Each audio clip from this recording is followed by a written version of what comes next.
Ka tira tēnā tātou. Ngia toni te karakia, ka tuku mihi atu ki a koe Nathan, nā mai harama. I piko ko ana mātai ki te whakarongorongo haere ki tō whakāturangi i tēnei rā. Nō reira nei mai harama. I tō taonga tōmiri mai ka tika ka tū ai ki te whakatau i a koe i roto i te whare. Kia tau pai ai koe i wangangi a tātai. Ko tira kia whai wahi ai koe i te whakapui aki kia mātou e hea te aha mō whakapana te tanga o te whenua rā. Rere mihi anu kia koe. Whakahuri atu ka tuku mo te rākau kia hone, kia John, ana nei ka tātou karaki i tēnei rata hone. E rā. Tēnā tātou, sorry. Kahi iwi tata. Te pui ko te kauru ke te hia ke te koronga māwhāni. Tūra marama rangitarangi e tū nei te whakaeta. I ngā tauira o ngā wānanga ko tātou nei awa o te Mauri, te mana, o te a Kaituna, e tere ake nei whakama. Whakamau ki te ingoa oio i te wānanga uhi, wero tau mai te Mauri haungi e hui eri. Tēnā koe i hona. Kei te haere to wā, so time's moving, it's we moving too. I've got Rawiri Kingi and Darling Dimsdale as apologies. I understand Sue Elliott's online with us at the moment. Are there other apologies? Aroha mai, ka haere ana au Marua, Maru, te kao, I've got to go at 12:30, apologies, I've got to go for a meeting about Selma. Yeah. Others? Yeah. Four of you? Yes. I'll get that. Okay, so we've got Rawiri Kingi and Darlene Dimsdale who've given apologies. Can I move all of those?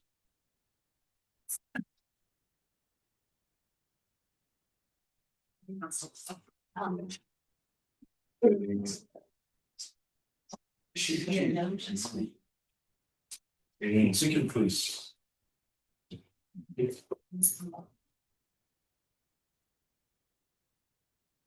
Okay, all those in favour say aye. Aye. Carry. Okay, whakawhanaingatanga. So, tuatahi ake, mihi ana kia koe Councillor Tika Te Maru Benfeld, representing Rotorua Lakes Council, mihi ana kia hone. Nā reira, I kanu I hau I wainganui a tātou, we've got some new faces amongst us, so I'd just like us to go around briefly. If you could please state your name, your role, who you're representing, and your connection to the Kaituna. Kia ora, maku pere tīmata ao, forget, rangiru te maunga, ko Kaituna te awa, ko tapu I ki te whenua, ko tapu I ki te tangata, ko tapu I ki te iwi, ko nā tutu I ki te apu. My name's Joel Komene, Chair Te Maru o Kaituna. I'm also a trustee for the Tapuika Iwi Authority. My connection to the Kaituna, many childhood memories of taking a hinaki in, swimming, recreational activities just across the road here and at other locations. One time when the Paki comes into the Kaituna, we put a hinaki in one night and there was a storm and we pulled it out and the hinaki was broken. There was that many tuna in. So, koina taku, that's me.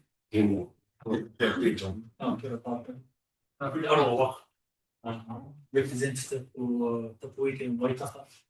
I guess my role within the Kaituna is maintaining the Maori status for the Maori as enhancing development. Yeah, I'm going to all here with the way through to Pohanga Kaya. So Te Awarua is my connection to the Kaituna. That heart all the way back to the Wakari and Maru. No reira tēnā te mihi kia poto. Tēnā tātou hāko spōta whenua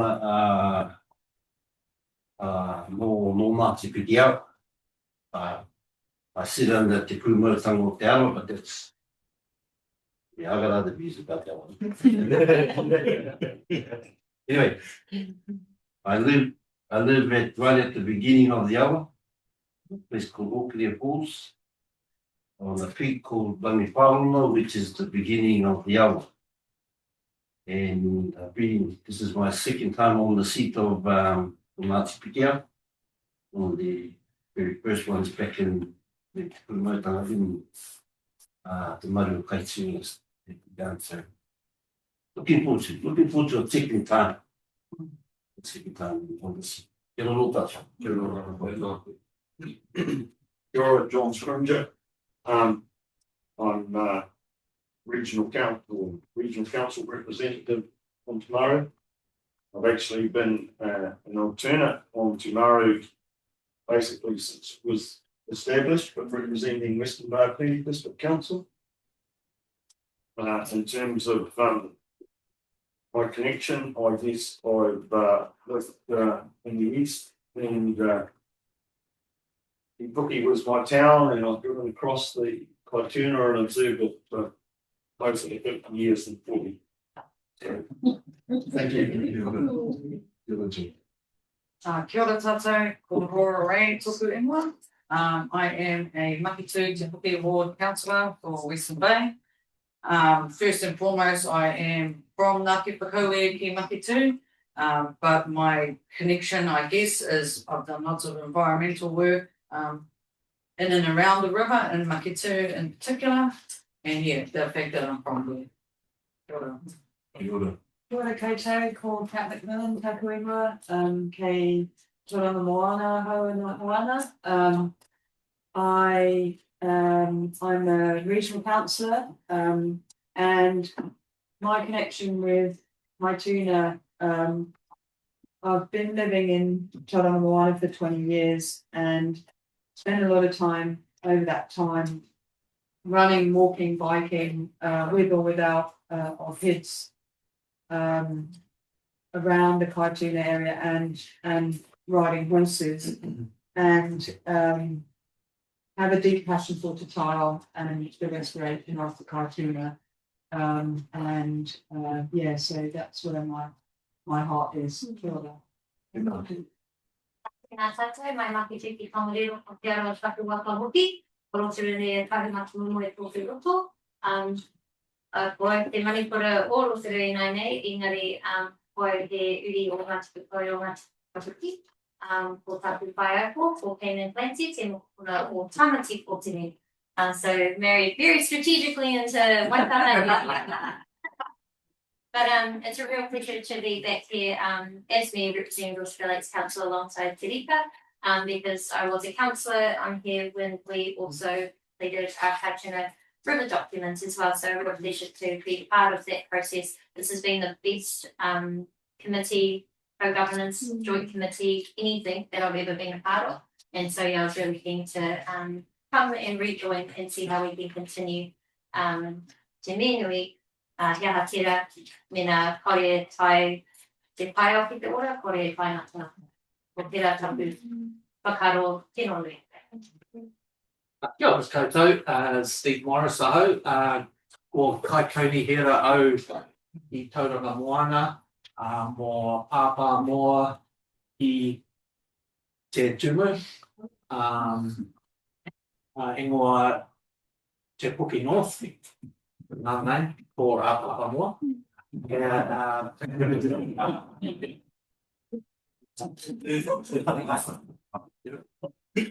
Ko Pāpā Moa ki te kāinga. I'm Steve Morris from Tauranga City Council representing Pāpā Moa, which extends right down to the end of Te Tumu. And it is my connection to the Kaituna a long way back through my tipuna and kia ora whanau, my whanau Nathan over there through Rokawa. through Rokawa, which Mahina Rangi, who is related to Tapuika and Waitaha. And my colleague Kemi Rolliston says that when I see Darlene, I have to call her auntie.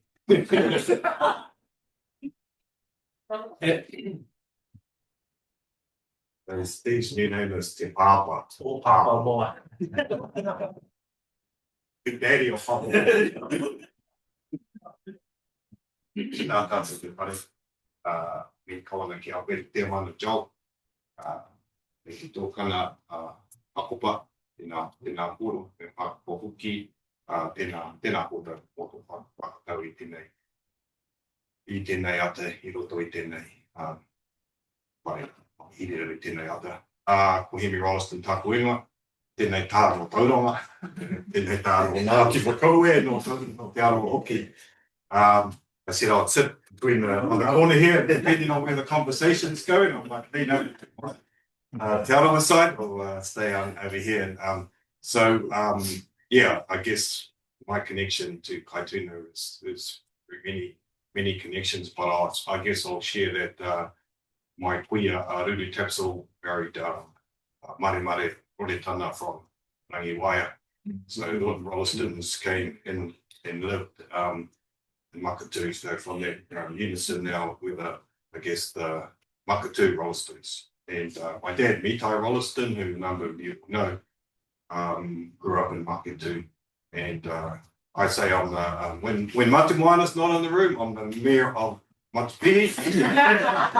When she said I'm the co-mayor or deputy. But my auntie Pia was sort of all known as the mayor of Makatu. Yeah, and so that's our connection. So my dad always said he's, no matter where he was always that Māori boy from Makatu. So that's my connections. And like Steve, I'm a councillor in Tauranga. On the as the Māori seat, Te Awanui board, and just as a bit of context, on Tuesday we had a vote on whether we should retain the ward. The councillors vote to retain the ward. How'd you vote? Ben, how'd you vote? Kia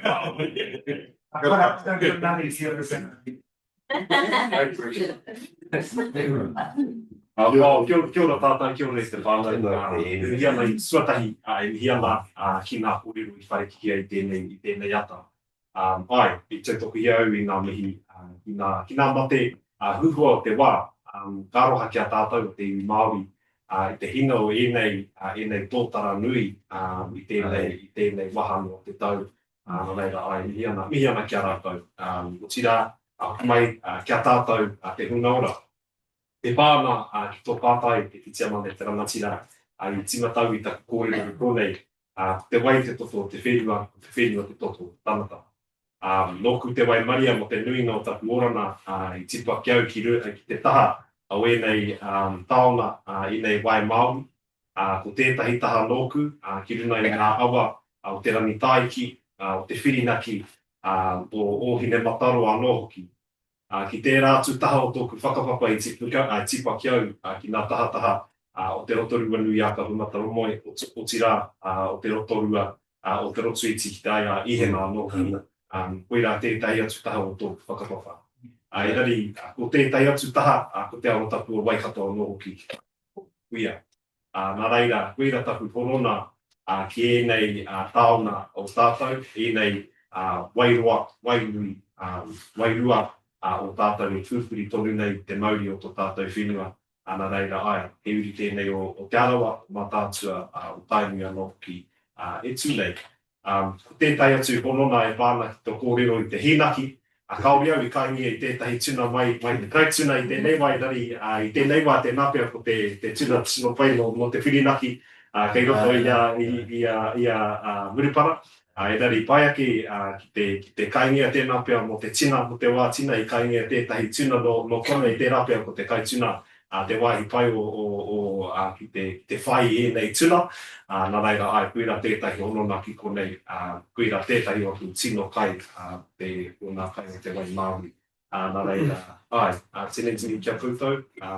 Ara, taku mahi tēnei wai, whakakanohi nei, I te kaungihira o nā roto o te ua. Nā reira ai. Tino nākau nui ana anō ki tō tātou reo rangatira anō. Nā reira ai. Kuira taku mi kia koutou tira kia tātou. Ke mai nei runa I te karamo tēnei kei roto whakahira. Nā reira ai. Mihiana kia koutou taku I ka tangata, taku I ka iwi. Mihiana. Kia ora, tēnā koe te rika. Tēnā tapu katoa. Just tapika, whānau, thank you for welcoming us into your party today. welcoming those who haven't been here before but whakapapa to here, and also to those who are my waitapu, who have never been here before.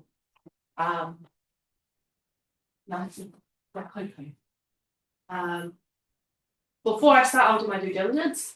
Just letting you guys all know I have a spinal cord injury.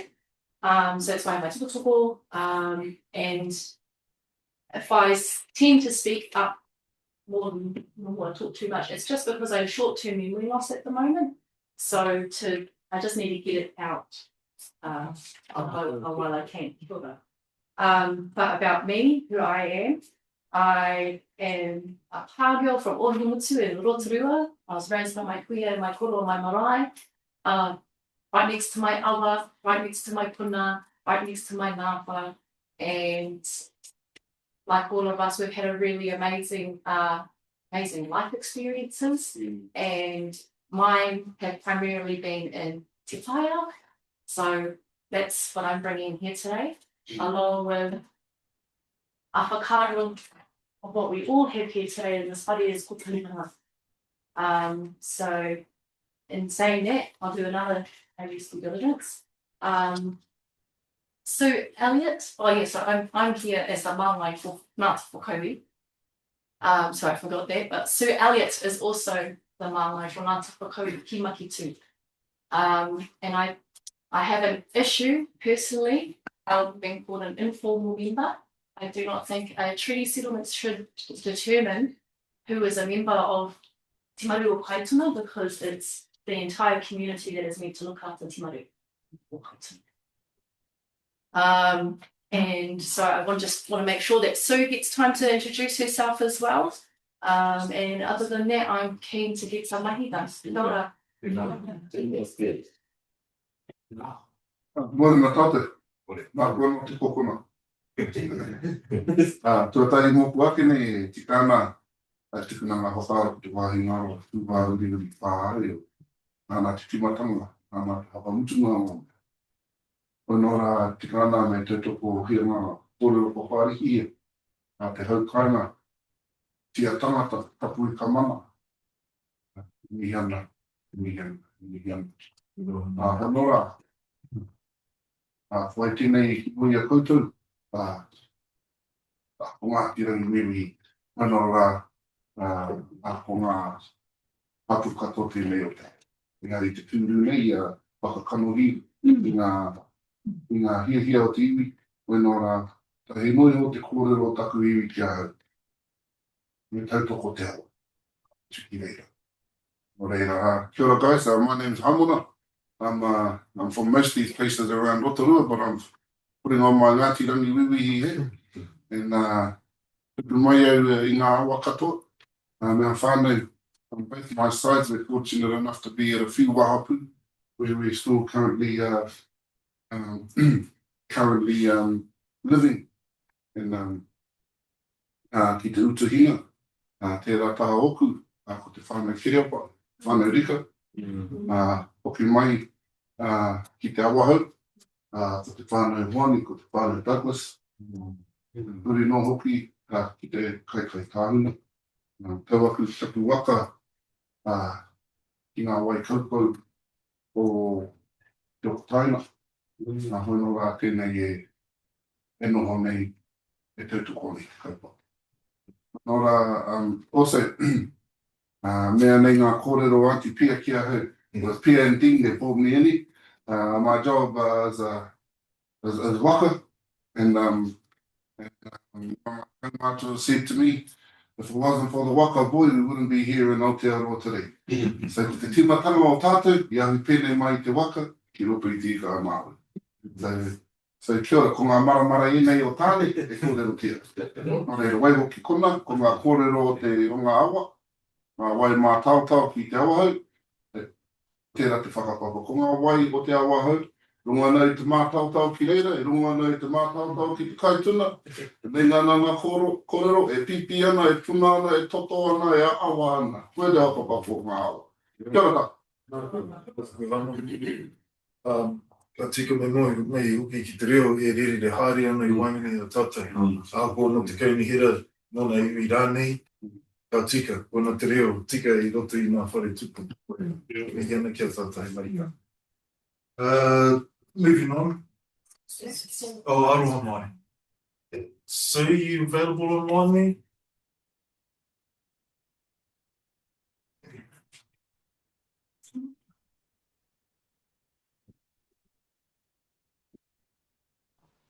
Kia ora, tēnā tātou. Ko Sue Elliott tōku ingoa, no makatua hau. I apologise if my the sound goes off. I'm actually on my way up to Whangarei for the Ahu Whenua Awards. So I am the 1+ for TKN. Nō reira, tēnā tātou katoa. Tēnā koe, Sue. Well, thank you for your contribution so far. Moving on now, declarations of conflicts of interest. Any conflicts to declare at this point? No, just one. Or I might have many later on. I'm not too sure if I mentioned it in the last. I'm currently the chair of Taike Iti. So I need to declare that, because that has so many conversations on the river. And just to let you know, the hydro is parked up. Any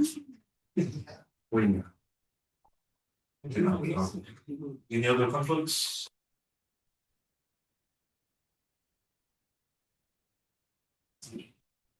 Okay, we're into our first presentation for today, Tirohanga Whānui. Take the outlook and direction. I'd like to welcome Hami presenting on behalf of the Tapuika Iwi Authority. Hami is a trustee also. Kia koe te wāhi.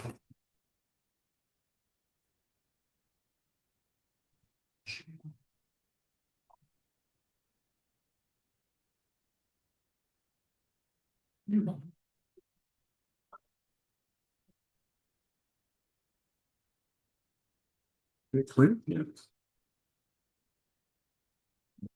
Good koutou, ko rangi te maringa, Kaituna te awa, Kaituna te waiwhaha, o iwi, and hane ora te kua. I am a Ngāti Marikukere Hapu representative for the Tapuiki Iwi Authority.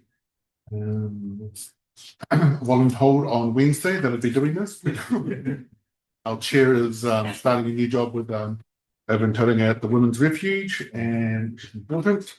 And our chief executive is also at the Ahu Whenua Awards as well. So I was sent a presentation which I reject, and I'm here to talk about the importance of this table and the reason for this table, and the being and the coming together of this table as per the Tapuika Treaty. So just one thing first. So what I did was I sort of personalized this presentation, and I added my swimming spot at the awa, which is about 300 meters down the back of our house. And if I ever came home and I found that was changed, I don't know where I'd be driving my car to go with my tupu, but that's how I always remember our awa when I was a baby, when I was 7, 10 during summers. Looks the same, and I would hope that it still stays that way. So, whatever. All right, just carrying on, the next slide. So, in terms of the Crown Settlement to Tapuika, this is where Te Maru o Kaituna begins for us. The settlement was not just a document, it was a promise. It was a pathway to restore what had been damaged and to make sure Tapuika would never again be invisible in decisions about our awa. That commitment must still be seen today in the way councils, agencies, staff and members work with Tapuika and with Te Maru o Kaituna.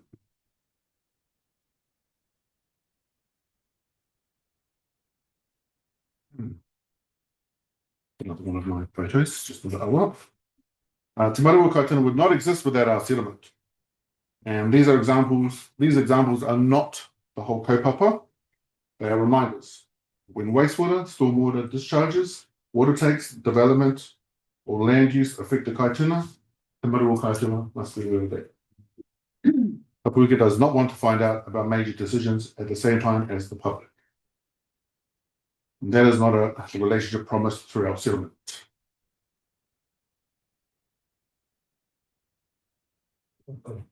What does Tapuika expect from Te Maru o Kaituna? Our awa has carried our people for generations.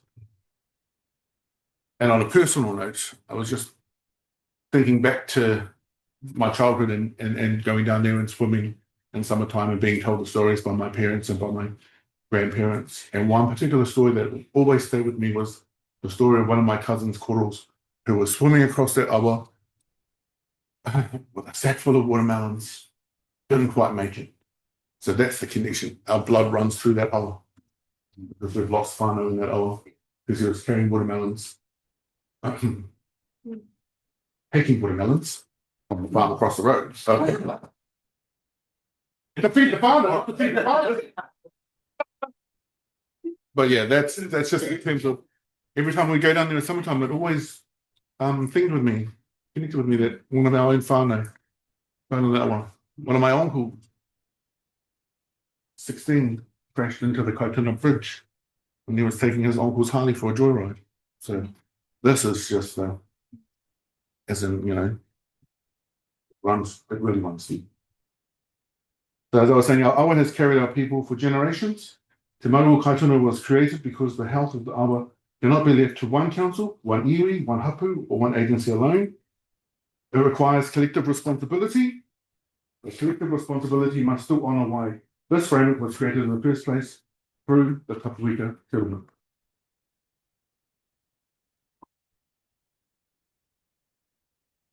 So keeping the settlement alive.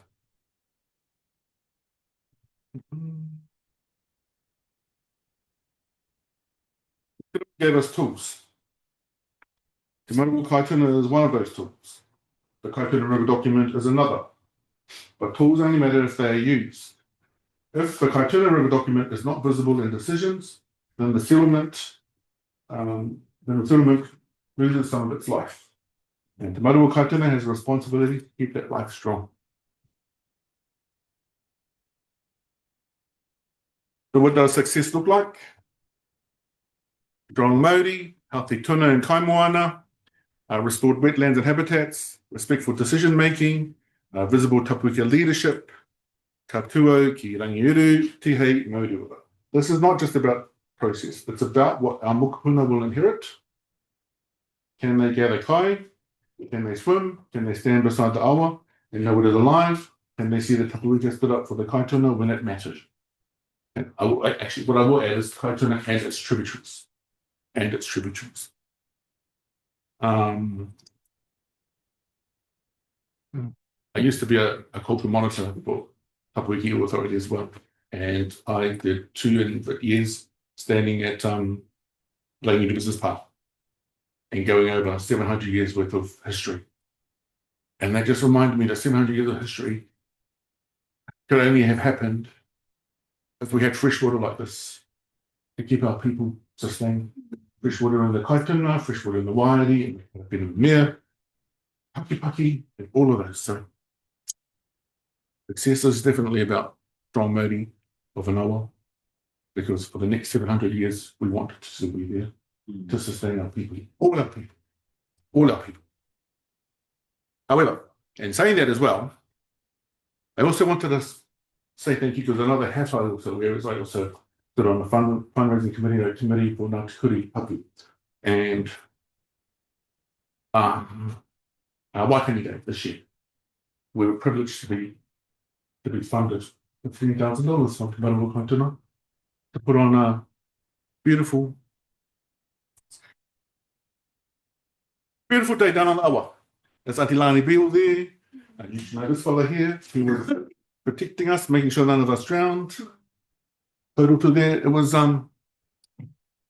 just an opportunity to gather. We had some massive huge kai in the next. It's just us spending time on the awa, and that's what it's about. The kids taking their $10 blinking warehouse dolphins down there and lasting 30 minutes before. But otherwise, yeah, no. So I just wanted to say thank you on behalf of our people as well, to just say how much fun it was that we had. And put a photo of me in there, but not one of me drowning. So yeah, just big mahi to you all. And last slide. Final words, protecting the Kaituna River for those here today and those still to come.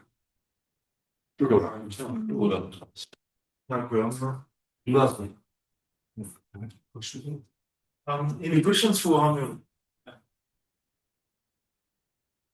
Hold on, what's the code? Oh,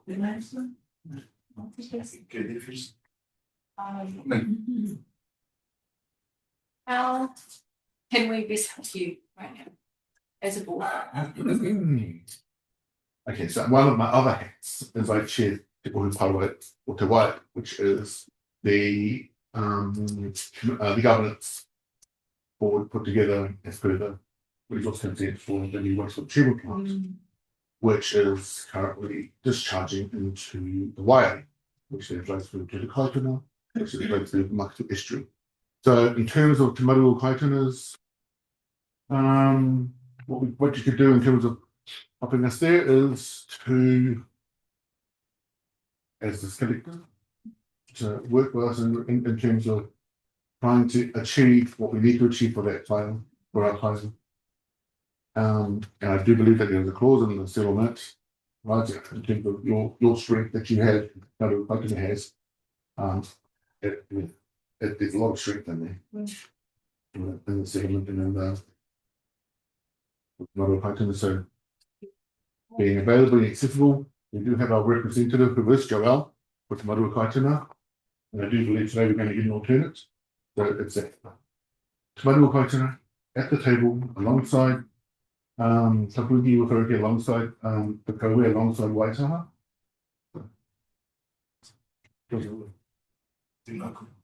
We have another question over here. Thank you, Mr. Chair. Are you satisfied with the amount of water that's in the estuary, in the river?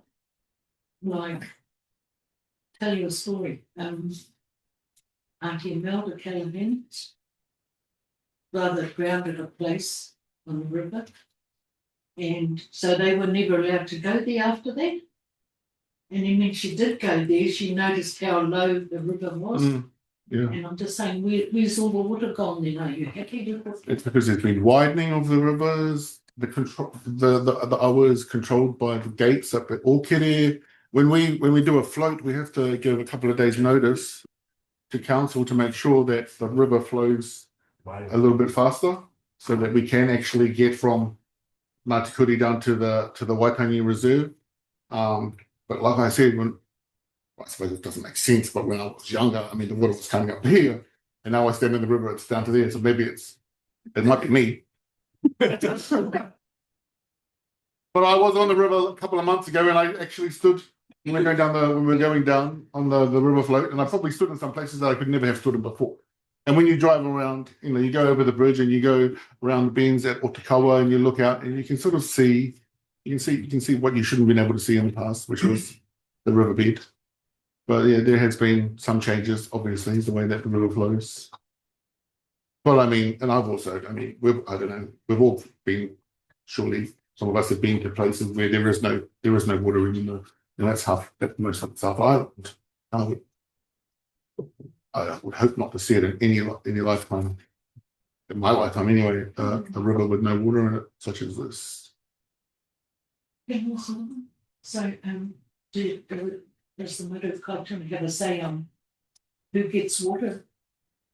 Who has water for their people farms or anything like that? Do you want to say on how much should be allocated? Just as a representative for the Puuka Area Authority and a couple of Waitaha.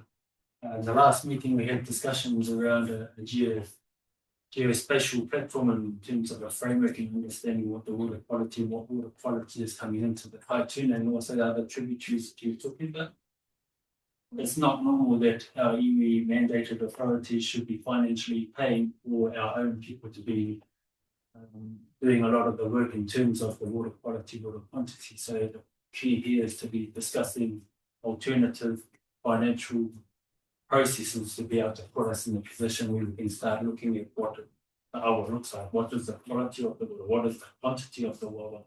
From there, that can enable us to determine decisions around what's within the best interest of the well-being of the Maori within the whole. But at the moment, there's just, as you know, there's hundreds of contents within tributaries and even FMLs and even within the Kaituna. That's just so information overload in terms of the source to the sink. So those were the key things that we wanted to discuss around building a platform in terms of a spatial identification program around what monitoring is actually happening. That will also come down in terms of the discussions that we've had with Maru, and when they were working around trying to build a platform in terms of what is the quality and the quantity of the water that's been taken out, and how do we identify that in terms of what is actually a flow model that suits the standards of the Te Mao, which are different in terms of the New Zealand water quality standards, which are a little bit lower than the standards within Te Mao. So that's one of the things that we're looking at trying to develop, and that's a thing that we'll be doing in terms of the Maru and that development with councils. As you can understand, councils are going through a shift and building a collaborative. It's a giant council. We'd like to get they're taking the discussion that being made in terms of having our own say in terms of our mandate. We know what we part, but they're one on our north, you know. So when you're talking about Mahi Maru, that's Dr. Kipper Morgan. That's the one, Dr. Kipper Morgan's maiden model. Yeah. So we've had quarter on with Dr. Kipper Morgan, and I mean, I think we were using it at some point. Yeah, and yeah, you just get it float down the awa to see the modi of it. I mean, there were parts where I'm going, okay, this is a little bit creepy. I had the muckles with me, and it was the trees were, there was no life in the trees, there was no bird life. It was just not something that I thought I would actually experience. So you definitely, when you talk about the modi of an hour, I mean, just get in it and feel it. You don't need to put a test tube in there and then to go like this and like that. You just all need to be in it. Float down it next. Waitangi Day, love to see a few of your faces in the hour with us, coming along. In terms of all those consents that you talk about, yep, there are quite a lot of consents. I mean, you go down the hour again and you see pipes coming into and out of the hour. The one biggest thing that I think is the distraction is the wastewater treatment plant that's discharging into the hour, because a lot of excuses are being made about, oh no, it mustn't be us, it's got to be that treatment plant. So I have a mission as well in terms of how I represent Tapuiga on the wastewater treatment advisory board, and getting that discharge out of the hour, and then standing there 6 months later and looking at everybody and going, well, can't be the treatment plant anymore. What could it be? And then actually map with all that consented, all the spots on whatever it is, the map that I've seen, and look at all these different farms and fruit orchards to go, well, where are you putting your waste? Because you're not on the main line, because I know that hasn't been done there. I'm getting a little bit think about it. However, Last question from I think probably on Raymond was saying in terms of does Te Maru say yay or nay to taking or putting into the Kaituna? It's a good question because we're in Tapuiku in terms of the iwi that has placed us in this position of having a say on our river. Does Te Maru have the right to say yay or nay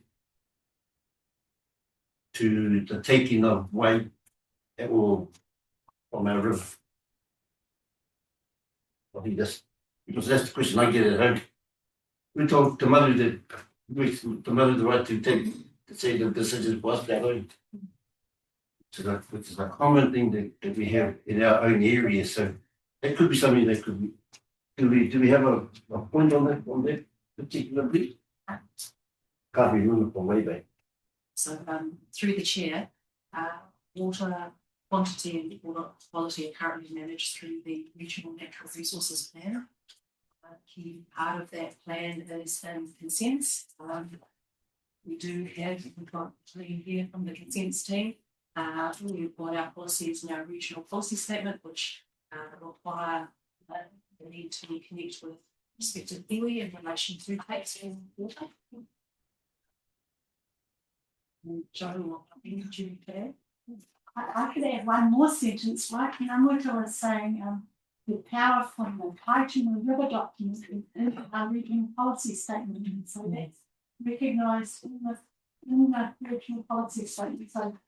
So one of the objectives and the vision out of your river document is in that important umbrella, and that's about making sure the water quantity and quality are agreed. So there is some strength there that comes directly from Maru and the river. Through the chair, just to explain, there's a hierarchy of documents in the Resource Management Act at the moment before it changes.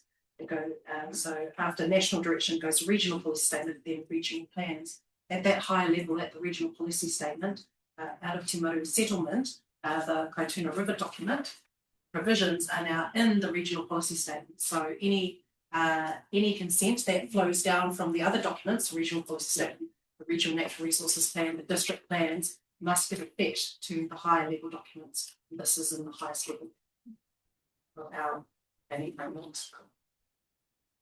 Just saying it still should be investigated.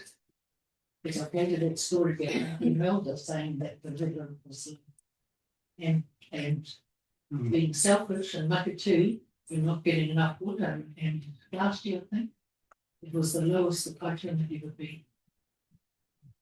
Which was supposedly a weather phenomenon, but it's not enough water either. Yeah, we'll adjust this further later on in the meeting as well. So, thank you very much. Well, moving on to the next presentation. So, form growth, aging pressures. Item 6.2. Nā koe whananga tata, Elva. We'll introduce a report.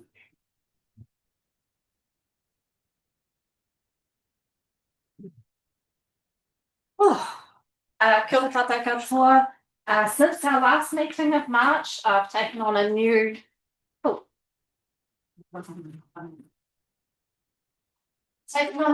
as the kaiariki for Te Maru o Kaituna. So I'm your help. So I'm here to support each and every one of you. Appreciate the time by some of the newbies over the last couple of weeks for some one-on-ones, just to get the induction on, what we're trying to achieve here. One of the things you guys said at the last hui is you're wanting to have more time to understand what's coming, which is this next session now, but also space to discuss, work things out. So a lot of the sessions we've got coming up, hopefully we'll achieve that.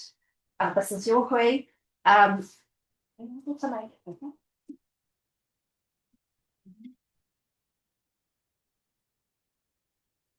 Oh, sweeties. Oh no, that's bigger. Okay, so this session I'm going to fly through. A lot of the details is in the paper, but I just want to cover off some key points. And we've got two, presentations or discussions straight after. So in a way, I'm providing a bit of context for those as well. So there's two. So there's some kaupapa, it's just more like to be aware of the matters for awareness and alignment. Some of them will require, really deep discussion, perhaps the next week or the one up, but it's just more of a heads up. And then secondly, there's a couple of time sensitive matters that need to be just kind of worked through or discussed today.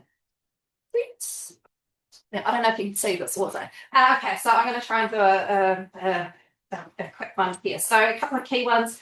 Ministry for the Environment, they're one of the key agencies that link with us. They'll be amalgamated into a mega ministry, 1st of July. So that's more of an FYI insert. Can't remember what it stands for. Cities, environment, regions, transport. FYI. Last August, Regional Council came to talk about the biodiversity strategy for the Bay of Plenty. In the paper, there's a bit more information, but they've come up with some, the vision, the key po for the strategy, and just more of a feedback loop. That there's really clear alignment with the Kaituna River document, as well as the Kaituna Action Plan, so FYI. The last couple of months, I've been linking closely with the iwi of the other river co-governance groups, so Rangitaki River Forum, Tarawera Awa Restoration Strategy Group. So working with Ngāti Manawa, Ngāti Whare, Ngāti Rangitahi, and of course bringing in Tapuika, because as we're going through resource management reform, local government reform, all of the river frameworks are the same. So part of it is the shared learnings, the shared connection around how we will navigate this and try and work out something together. Alongside, I've linked with Waikato River Authority. They're keen to stay connected too. They're going through the same business. So that's actually a critical part of my role of, just linking. So we're not doing this all ourselves.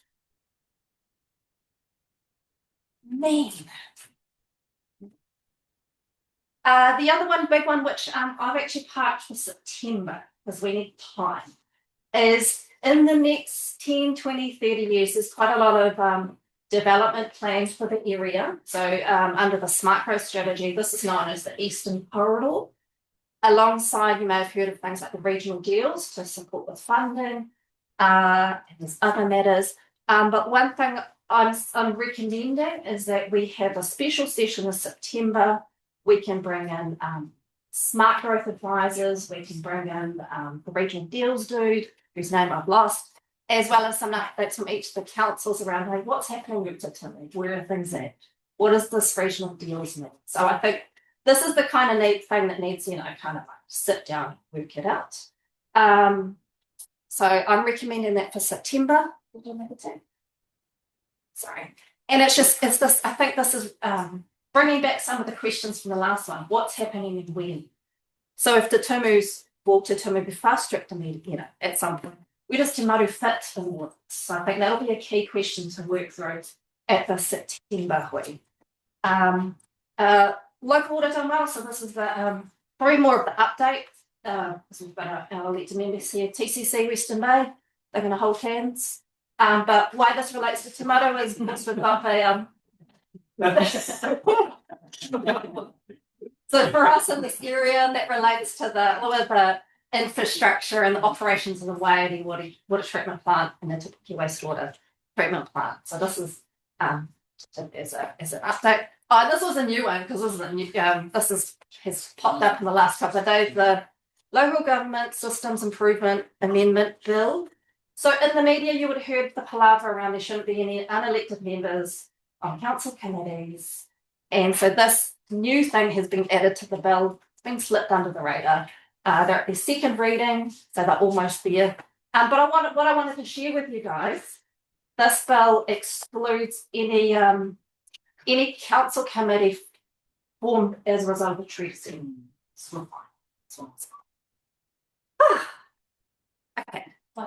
Any questions for those 6 kaupapa before because you don't have to ask questions, but only a few.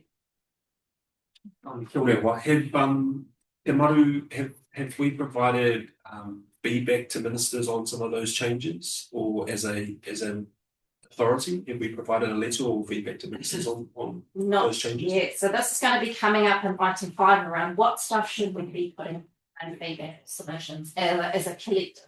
Because often it's individual, each of us particles might put in a submission, but it's working out at what point is it collective. Okay, next one. Hot topic 1, fast track. Now this isn't a new one for us. This popped up a couple of years ago anyway. But because we do have quite a lot of new members around the table, it's good to just do the overview. Because these processes are fast and we need to work out how to do this. Slide. So about a year ago, we planned to have a workshop about fast track. And we had presentations set up. Nathan was planned to come. We had Tony Catsey planned to come. And we had, we were going to work it out, but we're going to do some of that today. That workshop was cancelled, unfortunately. Fast track proposals aren't new. They've been around since the Canterbury earthquake, so it's not a new thing. COVID, there was another round. I've said as a commissioner or an expert panelist on the COVID processes, they're actually pretty good. They're pretty good where the applicant has done all of the homework.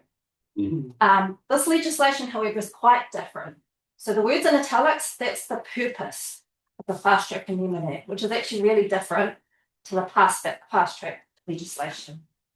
Key things to know, this is about streamlined consent processing, or streamlined consenting, easier, faster, but it's not just Resource Management Act consent, so it includes all approvals you may possibly need. So Conservation Act, Wildlife Act, everything. So it's a one-stop shop. Yeah. Centralised minister-led, so that's very different from the last ones. And there's pretty high thresholds of fine. So that's a key point I'm keen to, I guess, articulate. What else? So normally there are 2 steps, and the reason I want to describe this quickly. So there are those who apply to the Ministry for the Environment. If they pass that threshold, then it'll move to substantive, and that's with the Environmental Protection Agency.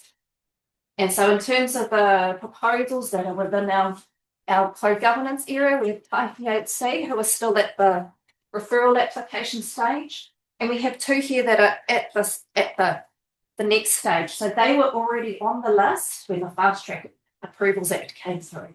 So 2 years, so they're on the way. I won't go through this in detail, but the thing I wanted to articulate here is once the clock starts, it's fast and there's limited time for involvement. There aren't submissions, we can only provide comments. There may not be a hearing. And so for each of the partner organisations, you'll need to be tackling that yourselves around how each of you respond when the clock starts. But at item 5, which is a bit later, we need to have a bit of a chat around what happens when a proposal's in, at what point is it a collective comment, and if so, how are we going to do it? So that's more the any quick questions before the next one? So this is the key one. There are some assessments that are done by other agencies. So Ministry for the Environment, they prepare the Treaty Settlements Report, and Environmental Protection Agency does the screening as the application completes. So some key things we need to work through is, do those agencies know who Te Maru o Kaituna is? And are we ready? That's the chunky stuff we need to get through and a bit later. Good point. I've just got a question. Also, target AC. And the fast track process. And this is coming from, not so much, this is coming from our home people. Because the part of the fast track has a consultation. And our committee of that time, they believed they had done the full and final consultation. And this is one of the things we're struggling with, and that is that because they see Te Maru over here and Tapuika over here, very difficult for the home people to understand. So the home people, which was the community of the time, went to Tapuika. Various decisions come out of that, but in the belief of the community at that time, Tapuika was okay. That's the belief of the committee. And therefore, the Maru is okay. That was the belief. And so this is what fast track can do. When it should have been a full, not confrontation, but full and final consultation.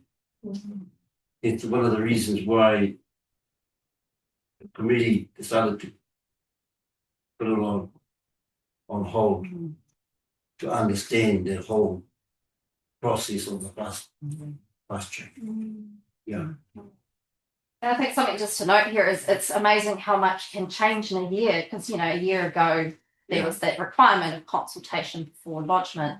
The legislation's been changed since then, of course, so you only have to notify consultation that was all. That's it. Oh, can tell us wonderful. Yes, however, you had a comment there about the Ministry for the Environment assesses the application. Presumably makes comment or otherwise.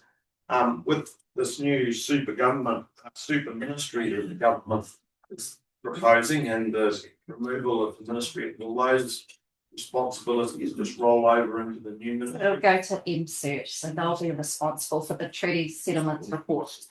That's just interesting. Thank you. Can you chair?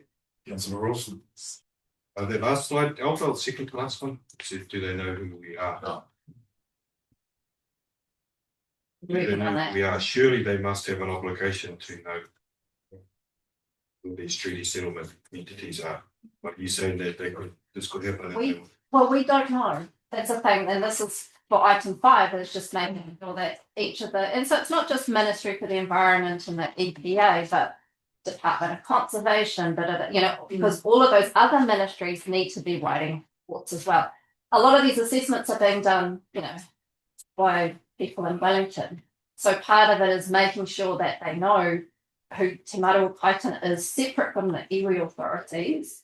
And even like learning some, say once again, Waikato River Authority, they had a workshop with staff, EPA staff, so that staff knew who Waikato River Authority was, what their document was about. So this the whole, it's not just that they exist, but what they're there for. What's important. Yeah, I agree with that, and you need education, but I would, if things do happen, but. And it's also contact details. And then that'll be the case for each of our, even iwi authorities, are they all up to date?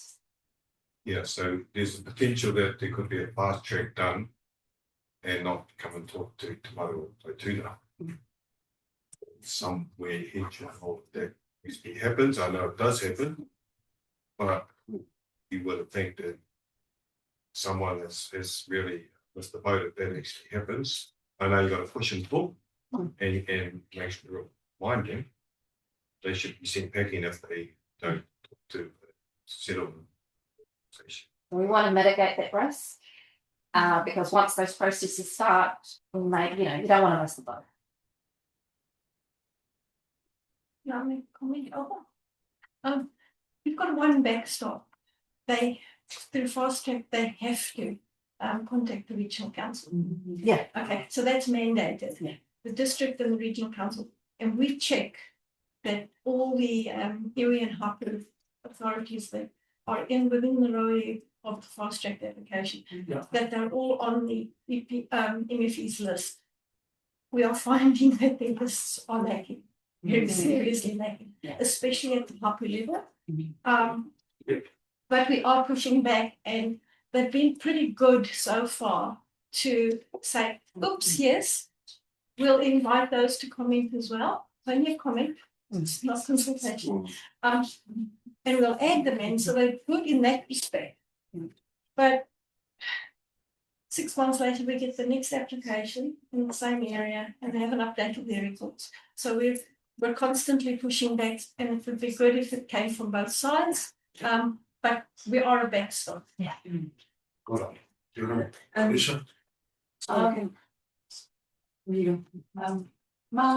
So what's your role at Regional Council then? Principal advisor and consent team. So what does that role entail in terms of operations from Regional Council? I'm an advisory support mentor for the consenting staff. So basically, if we do get a fast track, we assign one of our senior staff to do the comments, and the two of us, one of us will be a backup. So how can we help you, help your staff through the consent process?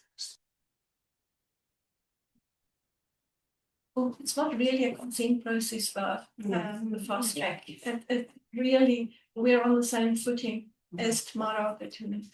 We can only make comments, but because it's mandatory for them to contact us.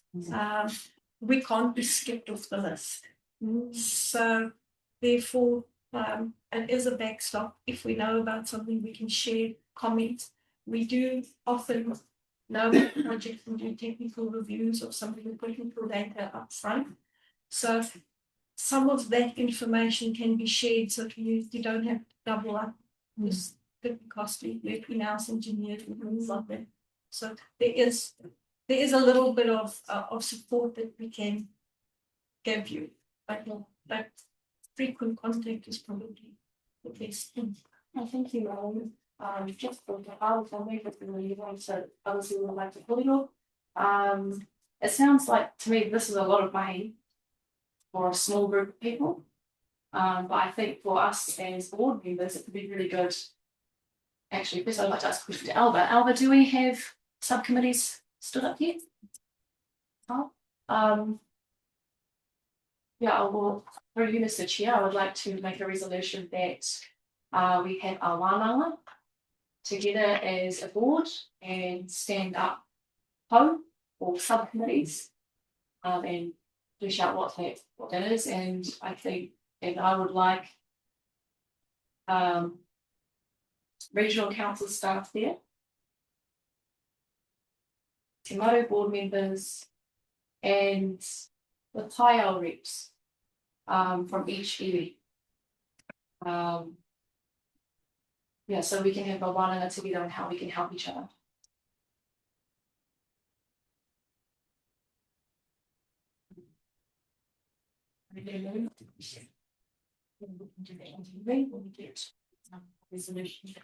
Yeah, we've got a number of them, so we'll have this on, I think. We'll get some moving for that. More discussion.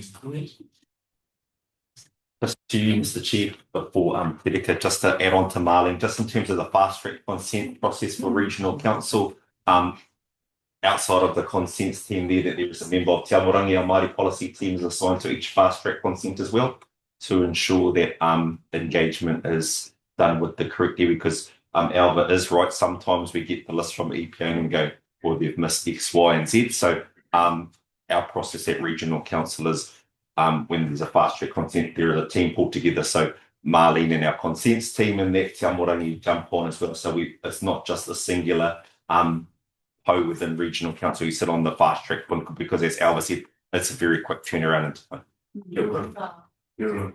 Very good. Just a comment, Alba, is around that MFB process. So I suppose within the government network, MFB don't have the regional footprint, so they often rely on their cousins within government that do. And almost all of the fast track proposals that involve iwi will be put on the desks of Kaimahi within TPK, and that will sort of be another process to identify things within there. One thing I'm cognizant of, even with the backstop of regional and district councils, is around the capacity of our teams to actually deal with the amount of work that is actually coming as a result of these reforms. I have no doubt in the capability of our teams, but I can speak for Rotorua Lakes Council, where we have 5 specialists in that area, 600 staff. And so they're expected to work not just on this project, but 20 million others across the whole group.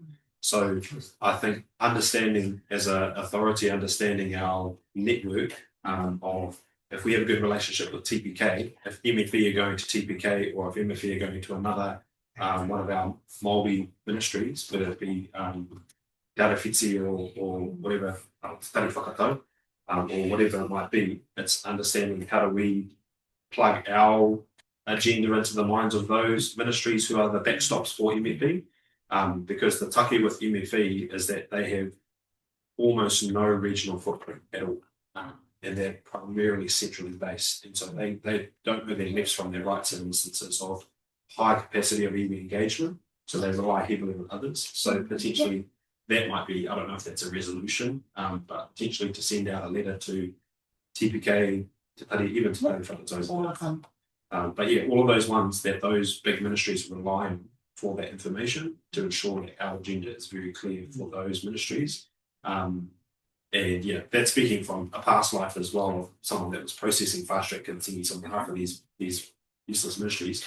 And so, it's just those, it's understanding because sometimes even for those ministries, for specialists in the area, they also miss things as well. So it's up to us as well to say this is what we need and what we want as an authority of this other.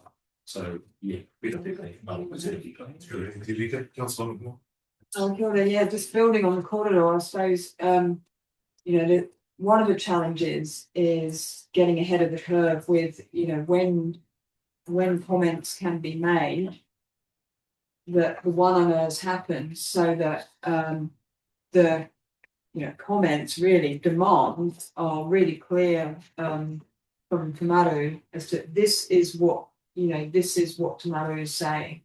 And having absolute clarity and then really driving that, because the worst thing would be to miss the boat on, okay, here's an opportunity to comment, and then there hasn't been time for enough one to happen so that the consensus is there to say, this is what we want and we demand this, and this fits in with our 8 objectives here, and unless these are all met, then no, carve. So that I think that's one of the challenges. It's having the bandwidth or the runway without the runway running out to have the one to have, which kind of speaks to your point about possibly the subcommittee. I don't know what the best way to get that quarter one at a time, but and then the other challenge that we face ahead of us is with local government reform. Regional Council has Tamarani, we have, our awesome staff here. Currently we have resource to really get in behind, and then the challenges that not being lost through local government reform, so through amalgamation into a unitary authority. One of the challenges for us councillors around the regional council table is how do we not water down the resource and the support we have for Tangata Whenua and Te Taiao with regional council functions, and so there's a risk there as well. Not saying I've got can solve that problem today, but that's something that's coming at us. So yeah, we've got to be eyes right on this, I think. Yeah, beautiful. You summarised what I was thinking better than I have. Oh yeah. Thank you so much. That brought to my mind whakatauki. I always get it to Māori, I don't know, but with your basket and my basket, right? And I think that's kind of a guiding whakatauki. Well, it's my guiding whakatauki for my life is to make others feel included and to make sure everyone's heard. And I think that could be another mantra for this all going forward. Yeah.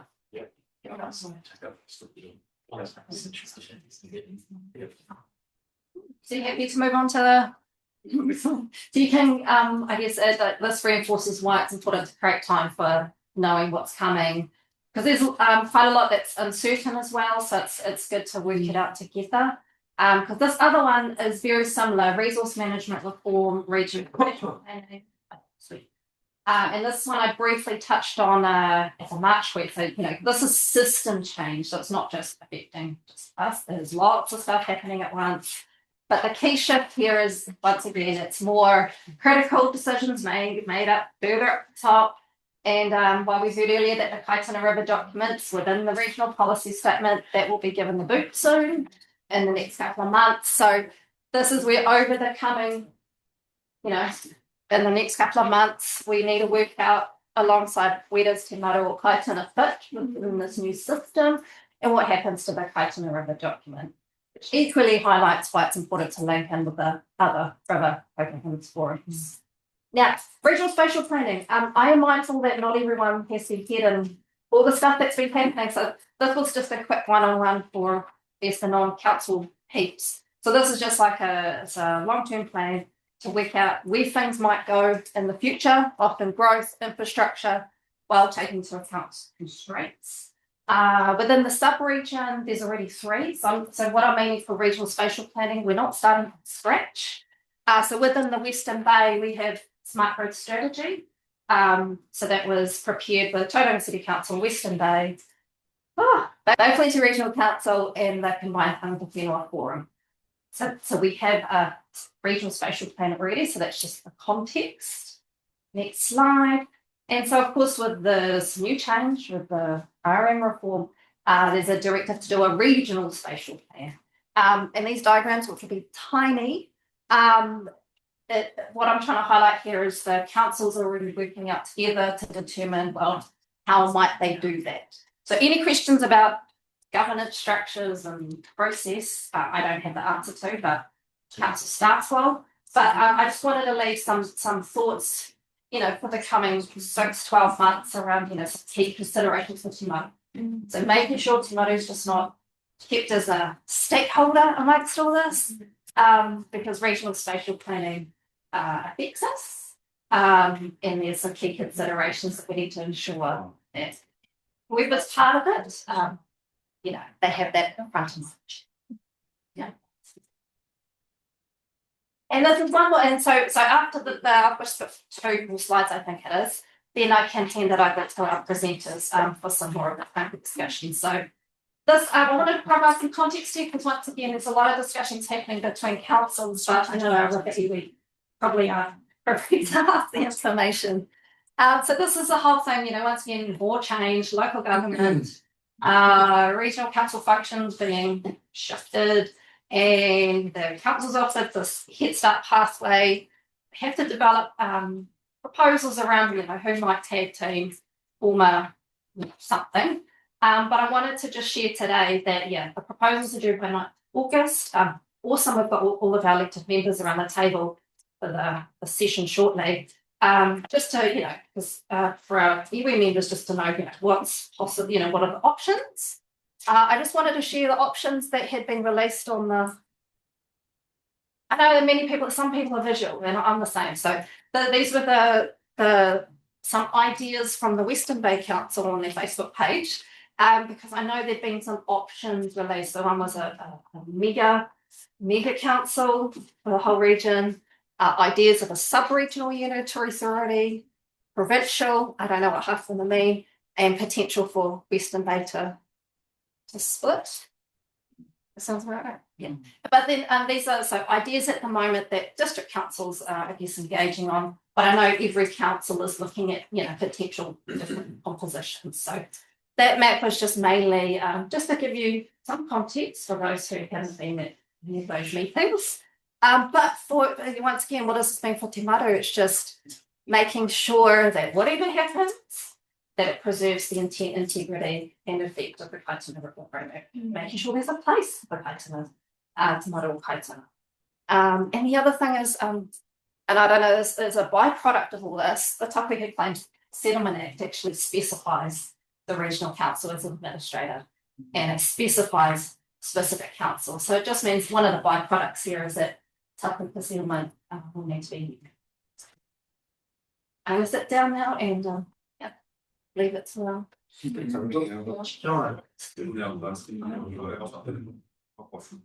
I just be clear about who's leaving soon?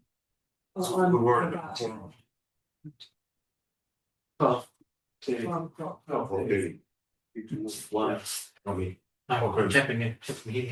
So Steve, you at 12? 12:30. I'm 12. 12:30. 2:12. Okay, 12.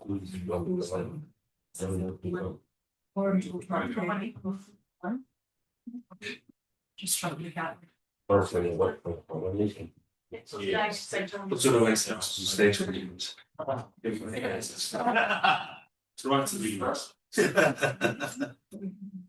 Okay, thank you, Nathan. Hi. Yeah, come sit over here. I'm trying to order everybody. Okay, I'd like to welcome you, Nathan, for your presentation. I guess a fast track proposal.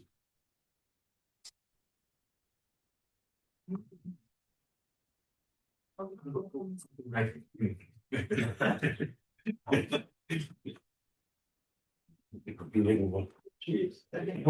reiranga tirama, tēnā koutou katoa. Kare tupuna moko marae, tēnā kōrua, ki te mihi ki te mana John, mō tō mihi kareke hoki. I te taha o tōka pāpa, ko Ngāpui tōku iwi, ki tōku māma, ko Raukawa i Kainui, te pare tō uku, ko Nathan Yorkaha. Ko kai whakahaere o Blue Haven Group. Thank you for the opportunity to speak today. My name's Nathan, and I'm here representing Bell Road Limited Partnership to kōrero about our fast track project. Good kōrero today, and happy to answer any questions through the presentation or illustrate what we have done, potentially what we haven't done. Yeah, sort of an open floor to take any questions at any time. Just apologies for being here late. For my sins, I also sit on the Tipene Kura Board of Trustees, and we had a risk push. And, wasn't a bigger risk, but we had to go. So for my sins, I had to be there for that. So apologies for not being here for the meeting. Wairake South. Just a bit of orientation. So do you want me to sit here so you can, was it good enough? So it's largely 350 hectares of farmland, which sits on Bell Road in Papamoa. It's a natural extension to the north of the TEL or the State Highway 2, which is the Wairake urban growth area, i.e. Papamoa East. It was listed as a fast track project in 2024. We did update the land areas, and as the substantive application has been lodged this month.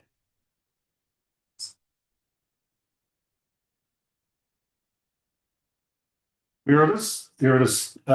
It's so to orientate people, if they can see me, this is the TEL or the State Highway 2 heading out to Whangaroa. Bell Road's here through the middle of the property, and there's mainly two blocks, north and south. 350 hectares. Originally, the original fast track application through the referral process included this land, and then we switched to this land. Sorry to ask a question so early on, but I've actually got to go.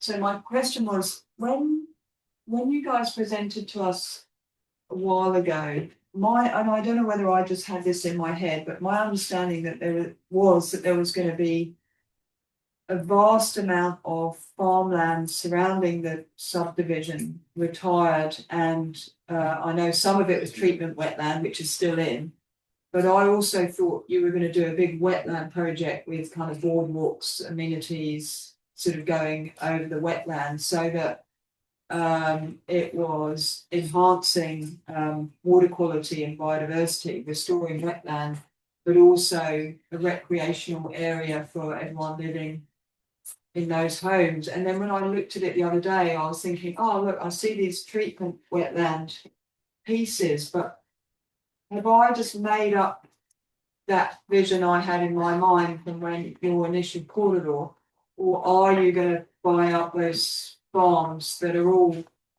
you know, at the moment they're pretty low lying and they flood frequently? Is that, what's the plan with the sort of large, I was sort of thinking Rangiora was like way bigger than the actual housing subdivision, would be a restored wetland. It might be a little bit in your head, but we are.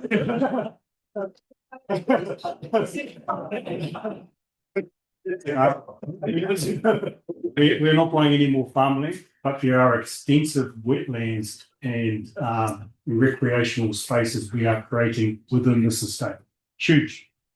So over 40% of the total estate is in wetland and recreational space. Yeah. And stormwater functionality. That's 40%. And is there a potential to bring retire more land that's surrounding and bring in more wetland? I know it all costs money, but that will be for the owners of those farmlands themselves to answer, probably not me. Yeah. Just planting the seed farm there. Yeah, good. No. Please carry on. Okay, Thank you. all good. What are we going to try and achieve? 2,750 new homes, 55 odd hectares of industrial land, plus some supporting commercial land, an area for a new primary school, and a large ecological wetland area. What does that look like?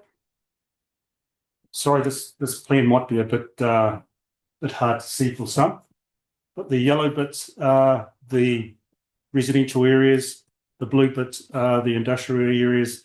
That's a commercial centre. That's a commercial centre. That's the school. And here is a wetland area up and around here. So over 40% of the whenua is actually to be retired into that space. Who are we? Belroad Limited Partnership is a joint venture between Blue Haven Group and Zariba Holdings, collectively been operating in Tauranga and Western Bay for many years, with 70 years collective development experience. It is a single ownership model, so it's not multiple parties, it's just one developer doing the mahi. We are locally owned and operated, and we believe we're sufficiently resourced to actually do the work. Just to give you a sense of scale, we've both entities have delivered over 5,000 housing units in the bay already. Really good quarter earlier on. One of the key issues is the variation to land use. This is quite an important aspect, I think, maybe that all people will be interested in. We are retiring dairy and maize operations from the catchment. We believe we will provide a well-developed, well-controlled and modern stormwater practices as we develop over time. The key change is obviously we eliminate the effluent and fertiliser nutrient discharge and runoff. That will stop. And of course, there are a bunch of, which I'll get into later, there's a bunch of water quality management processes and monitoring that we will establish. End of the day, we are looking for betterment. We can't solve everything, but we're looking for betterment. Hot topic. People have often commented on the legacy of the area and its historical flooding. Yes, it has historically flooded and continues to do so. That will continue to occur if you do nothing. In relatively simple terms, how do we manage the stormwater? Because the stormwater is coming, it's dropping down, it's going into the groundwater, and it's going out. So that's a phenomenon that is always coming. How are we going to change that to protect the whenua? We will raise the land to an appropriate RL, or appropriate level, above the flood protection criteria. So the land there. Then we're going to deal with the displacement. Jump in the bath, fill the bath, jump in the bath, the water tips out. So how do we deal with the displacement? And that is the extensive swales and wetlands that we will create so we can manage that before it heads into the Kaituna. And that's these overland flow paths, the swales and drainage systems. In addition to that, we will incorporate some added pumping systems to the existing setup, plus a new pumping station, so we can manage, control, and hold back the water as required. And we will continue to review the stop banks, notwithstanding we don't sit up against the Kaituna River. No pātai? This has been one of the key issues for a lot of people. It's just not our thinking. We've engaged expert engineers to assess that, so using obviously their expertise. We've also co-engaged a peer review with regional council, which has substantiated the engineering, and then regional council and ourselves are continually workshopping, even post-lodgement, to ensure there's that level of comfort around our engineering processes. I was just wondering, will there be lots of draining happening on those farmland areas that you'll be developing? There'll be draining, eh? Yep. Draining off some of those, and where would that be going? So the water, if we do nothing. No, I mean, like before you start your development, before you start building all your houses on that whenua, because we already know that land's already a swamp wetland area, will you need to be draining any of that in there before you start developing that? Perhaps if I walk you through this slide, can you see this? Yeah. So the way it currently operates is there's the Bell Road drainage system is already in existence. So the water transfers through the Bell Road drain and then out to the Kaituna. So that happens now. If we did nothing, that happens now. Our process is to divert the upstream event of Bell Road, pull it south into this large wetland area and then out through the Kukuaroa Canal. So we can hold back and cleanse the water through the wetland process and then establish it, and then you get better management of the water as it ends into the Kaituna. So we can't affect the Bell Road drain because of the national policy statements around freshwater. So it is what it is, and we just work around it and enhance that. And that's in essence, if we raise the land, improve how the water flows, have the ability to hold it back, and then clean it and then send it out to the Kaituna. That's the essence of it, how it'll work. And that's kind of, and then there's some intermediary swales and drainage within the site itself. Excuse me, Nathan, we've got a question. I'd actually like to ask Marlene a question as well. Since you guys have peer reviewed, or regional council has peer reviewed the application to date, and sorry, a consultant is peer reviewed. Co-engage. Thank you. Yeah. Clarifying. Question for you then. Have you engaged with regional council in a pre-application process in order to understand our policies and our objectives for our entitlement here? We have engaged extensively with regional council all throughout the pre-application and post-lodgement. We're still workshopping constantly. Thank you. Steve? Just to clarify, in terms of after the development is completed, is the plan to maintain ownership of that of those stormwater infrastructure assets as well as the wetlands, or is it to divest those to a entity of some description? Great question. Really good question. So our engagement, part of our engagement with Western Bay and Regional Council and Mana Whenua is how do we manage those assets? If there's an interest to vest, that's right. If not, then we will manage it ourselves.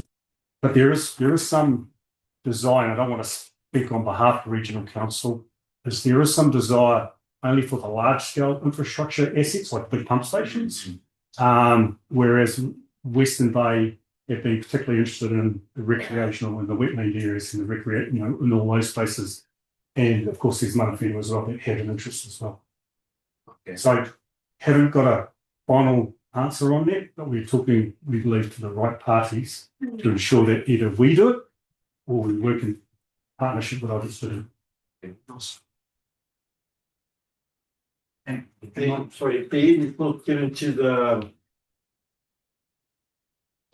if that's a large scale relation of water, is there any thought given back to those farmers that use water for their orchards and other farm usages, rather than pumping it back into the Kaituna? Not specifically external to the land area that we are proposing to develop. One of the things that do come across our team is continued upgrades of water take and higher take of water take. This possibly could be one of the other ways they could offset those particular things, especially around your area. One of the challenges is the quality of potable water to be able to reuse for human drinking. What's called farming. Yeah. In my experience, and I'm not an engineer, water hasn't been an issue for the surrounding farms in this particular catchment. It's trying to get rid of it as opposed to. The other thing they do take from our. Yeah, I can't comment on others. Yeah. Sorry. Okay, thank you. Yes. Do you plan to widen or deepen the canal that you'll eventually be putting the water into after you said it goes through all of those wetlands and stuff? The Kupuaro Canal? Yes. Not at this stage. And also, just lastly, you talked about you're actually doing a positive thing and getting rid of the nutrient loads that are already currently on the land. But what happens to the wastewater from all of these homes? Our current plan is obviously they go back to the reticulated systems within councils. So that's partly either through the Te Puke plant, or there is, in terms of the wider sub-region, there's also contemplation and planning for another plant. It's the best way to manage it going forward. Those that can manage it, do manage it. I guess my concern is around discharge back into the Kaituna, whether it be via the wetland or via the sewage system, which actually goes back into the way and back into the Kaituna again. Which sort of makes me think around this is an opportunity to form a paradigm shift in terms of how you treat your stormwater, and in terms of using fresh water to use within your sanitary system. Grey as opposed to using fresh water into the toilet and back through the whole circuit again. So it's just one of my parts. The other one is around the ratio around how much are you actually extracting in terms of the nutrients within the wetland in comparison to how much water is coming in. I can't get that specific, but what I can tell you is that automatically 40% of the total whenua has been retired for wetland. So 40% of what is currently going into the Y is not going into the Y anymore. Which leads me into my next question around water quality and what's the water quality coming out of there? What type of monitoring system are you using that will fit within the conditions in terms of being discharged into the Kaituna? You'll be hopefully pleased to know there's extensive stormwater monitoring provisions in the consent application. We've used an outfit called Ecological Solutions. So I've done both the kind of, in terms of any of the sort of native or fauna species that are present, and also the monitoring itself. So there's quite extensive monitoring that we plan to establish to ensure we understand where we are and where we need to be. At the moment, there's only been lizards. I don't know what the name of the species is, but there's lizards and the other species based on the research and survey they've done today.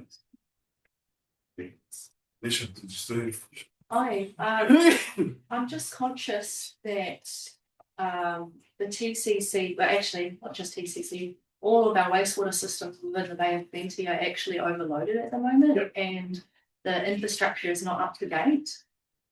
So I was wondering if there's an opportunity within this corridor to look at if you've planned to gut to the current system. Is there a way you can incorporate fail safes?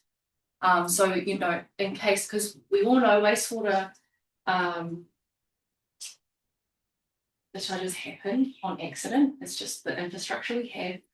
But potentially for new developments to upgrade the current system for just past the area, because the pipes at your development go under the whenua and connect and go across our awa, and if there is a discharge, then that negatively affects our awa, and adding anything new to the system is overloading it. So what Maru was about is creating community, and from what I've listened to your presentation so far, you're meeting quite a few of our objectives so far, but I think there could be more kōrero and more work going behind the scenes with all of us.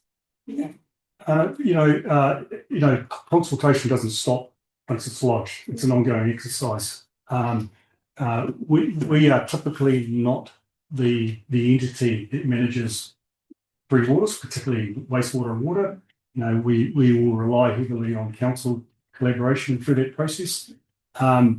Some of those issues that may have occurred in other cities and other places and through other circumstances, typically that's due to asset management, I'll call it, and investment to ensure they don't have failures. But we hope to have modern, current technology that allows us to do the development we have. Sometimes it's challenging because that connects into older infrastructure it's often where the challenges is. And that's a wider conversation with councils on that matter. Have you thought about doing your own things? Thought about it. We're not the experience or the expertise or set up to manage that. Hence why we lean back towards councils. We're just not set up for it. That's all, Morris. Can we let Nathan finish the presentation? Then we'll have some questions, please. I'm happy either way. That's just another look at the stormwater, and in terms of the Kaituna which runs around here, there's a couple of existing pump stations, and there's the new one that's been proposed down by the on the southern end of the property itself. We have to raise the land significantly to deal with the flood. Absolutely have to deal with it. And so we have sourced a site in Allport Road. It will be pumice that we will use to lift it up to the appropriate level. Typically we use pumice and or sand, and we've found a pumice source. It's not an unusual experience in Allport Road. There's other quarries here already. The pleasing thing as part of this particular whenua is the peat levels aren't that deep. There's a misconception that it's 20 metres deep and all that stuff. So we've tested the whole area, and it generally sits 2 to 3 metres deep. Two ways to deal with the peat: either pull it out and backload it, or just preload it on top and let it settle. So both of those options are available to us.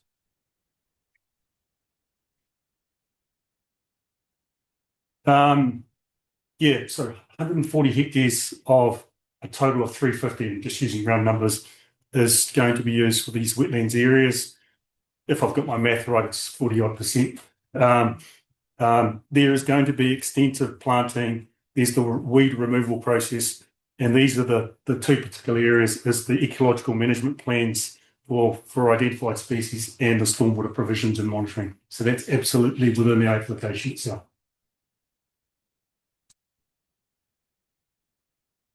Working with mana whenua, very important exercise. So we've had quite a bit of extensive consultation. We've had direct and ongoing hui with Waitaha, Ngāpōtiki, Tapuika, and at times we've tried to engage with Te Maru. Then there's been the wider iwi engagement itself. So we have had reasonable, quite extensive consultation. It's ongoing, we get that. We've highlighted what we think based on the feedback we have, whakapapa, wāhi taonga, in terms of the why, particularly around integrated management of water, mahinga kai and mahitahi working together. Those are the platforms or the po that we are working towards. Of course, we've got to work with councils and other statutory authorities, local, city, regional, New Fuzzies. We have our moments, don't get me wrong. We battle, we argue, we try and get there as well. So, but we have to work together. End of the day, this sub-region is at least 6,000 houses in deficit, and it's not going to get any better. Potentially, it's going to be 10,000. And we're just trying to work with councils and the government to be able to deliver that.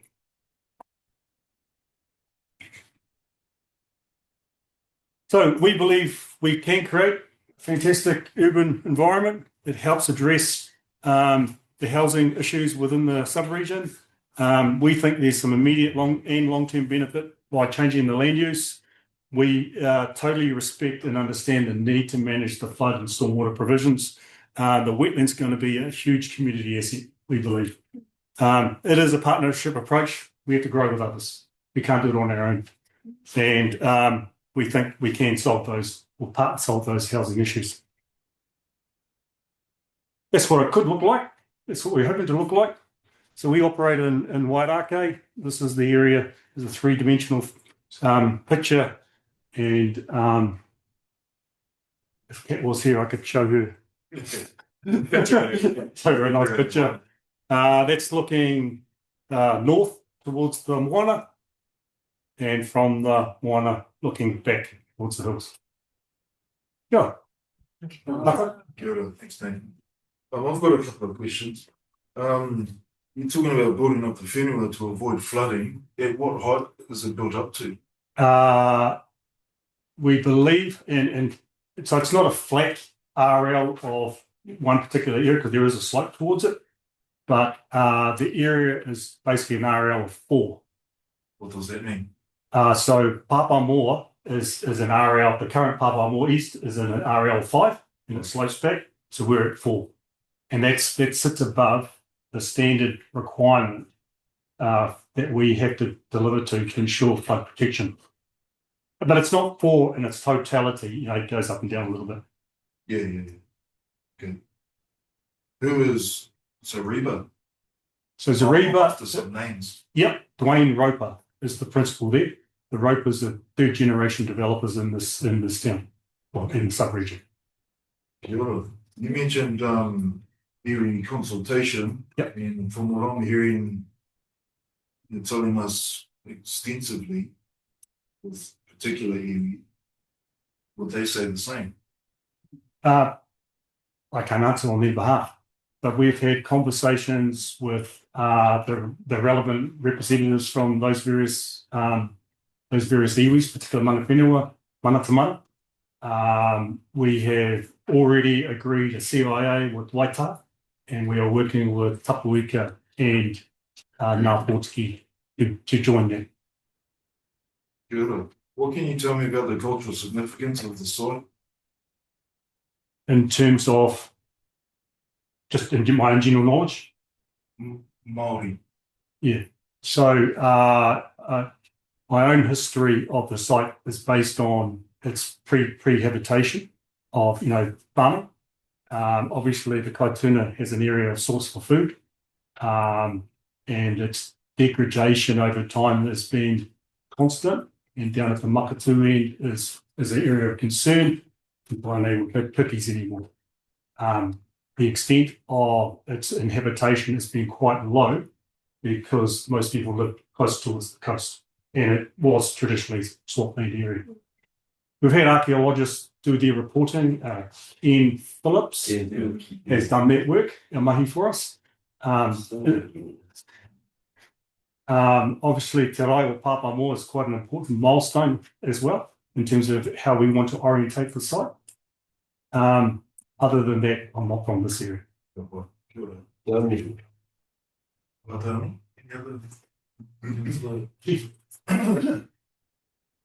What demographic is this place accommodating to? The generic housing, so to the wider market. So, so there'll be different housing typologies. There'll be, your standard houses, your nicer houses. So we want to cater to everyone. Well, because you mentioned earlier about accommodating to the shortage of housing, in particular Maori demographic. Is there a cope-up in there for people to be housed amongst all of that? Not a specific kaupapa. There's kaupapa to deliver supply into the market. Because you're pretty overloaded in there, and just going back on some more kōrero about the urban shift to suburbia from the country, and they moved to town. The practical way of going about things was a quarter acre per house, so that they can have a garden and improve their well-being. I see this as quite a condensed model. Just some of that sort of quarter I'll just share there. Yeah, I've got some thoughts on that as well. So land is a finite resource that we all know about, and so the shift in policy and thinking is to more intensification. These aren't postage stamp houses, but they are in the order of 300 square meters. It's not a quarter acre section yet there, because there's the value problem. If you have a bigger site and it costs more money, then it makes it even more inaccessible to have that property.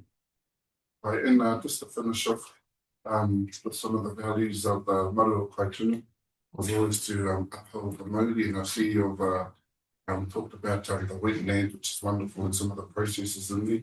Is there also, just thinking of the little 1%ers here as some of as a model based on its spirituality and cultural significance of the wāhi, say we had marae here in Pau just to note the presence of the particular iwi that are there. So when growth happens, because I see all those farms at the start of the development, and I'm sure those whakaraos are already going through, but just a little pause in there just to enhance our the presence. Absolutely valid statement, and we have incorporated that in our cultural impact assessments. It's already been established and formed as part of a Waikaha CIA, and that's where we want to work with Papawika and Portsmouth as mana whenua to actually enshrine that as well.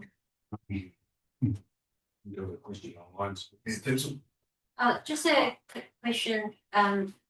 Is this residential, commercial, and industrial? It's primarily residential and industrial, but in terms of urban planning, you need a few commercial nodes to service the wider community.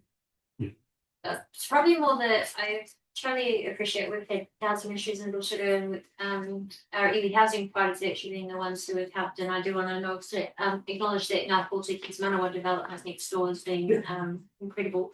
But I do get a little cautious just at the industrial part. So obviously there is a long history of industrial really harming the Kaituna River. So what sort of industrial are we talking about? And then I'm just from a council perspective quite surprised because often we're trying to put industrial far away from residential. We might have light industrial or light commercial, like cafes and stuff, but another great question. So it is largely employment, which is your light industrial. We're not expecting any sense of heavy industry. In fact, we don't want it, and it's not heavy use, heavy water industry or wet industry either. But in terms of a large scale environment, we do need to have some commercial aspects to it, so people can go to the dairy kind of figuratively. And this one here is obviously immediately off the motorway, so it makes natural sense to have a like a service station or service areas. People come off the motorway, get their fix, and away they go. But these days, they do coexist. And I'm sorry, just final question. With the wetlands, it's sort of like on the other side of public, so is it easily accessible to the public? Or are people going to be driving up and down a residential street? Because I just do notice with the developments in Papamoa, the roads are real little way, they freak us out and also you're not gonna wait for the car to go past. So if it's a beautiful wetland, people are gonna want to go, but I notice it's on the far end. Was there a reason for that? Partly that's where the canal is and that's where the water flows. But there are some big roads in Papamoa. There's Te Whakuro Drive and the Boulevard are quite extensive roads. So there's arterial roads, major roads, and then there's the smaller connecting roads. So there is some. I think it can be completely accessible to the public if they want to enjoy it. I think I saw a message online from Moko. Who's monitoring the questions? Why? This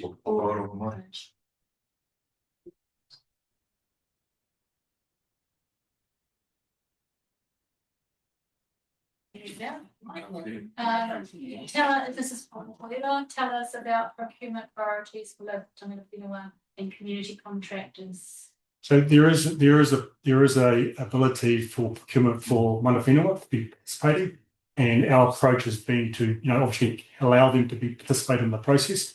Ultimately, some of this stuff is large scale development because of the nature and scale of it. So there are aspects that probably aren't suitable, and that's feedback that we have received. The areas that have interest have been shown today are particularly around the wetlands, the planting, the post-development management. Those have been the areas that some of the iwi have put their hands up for immediately. And so they are captured in the CIA that we've established.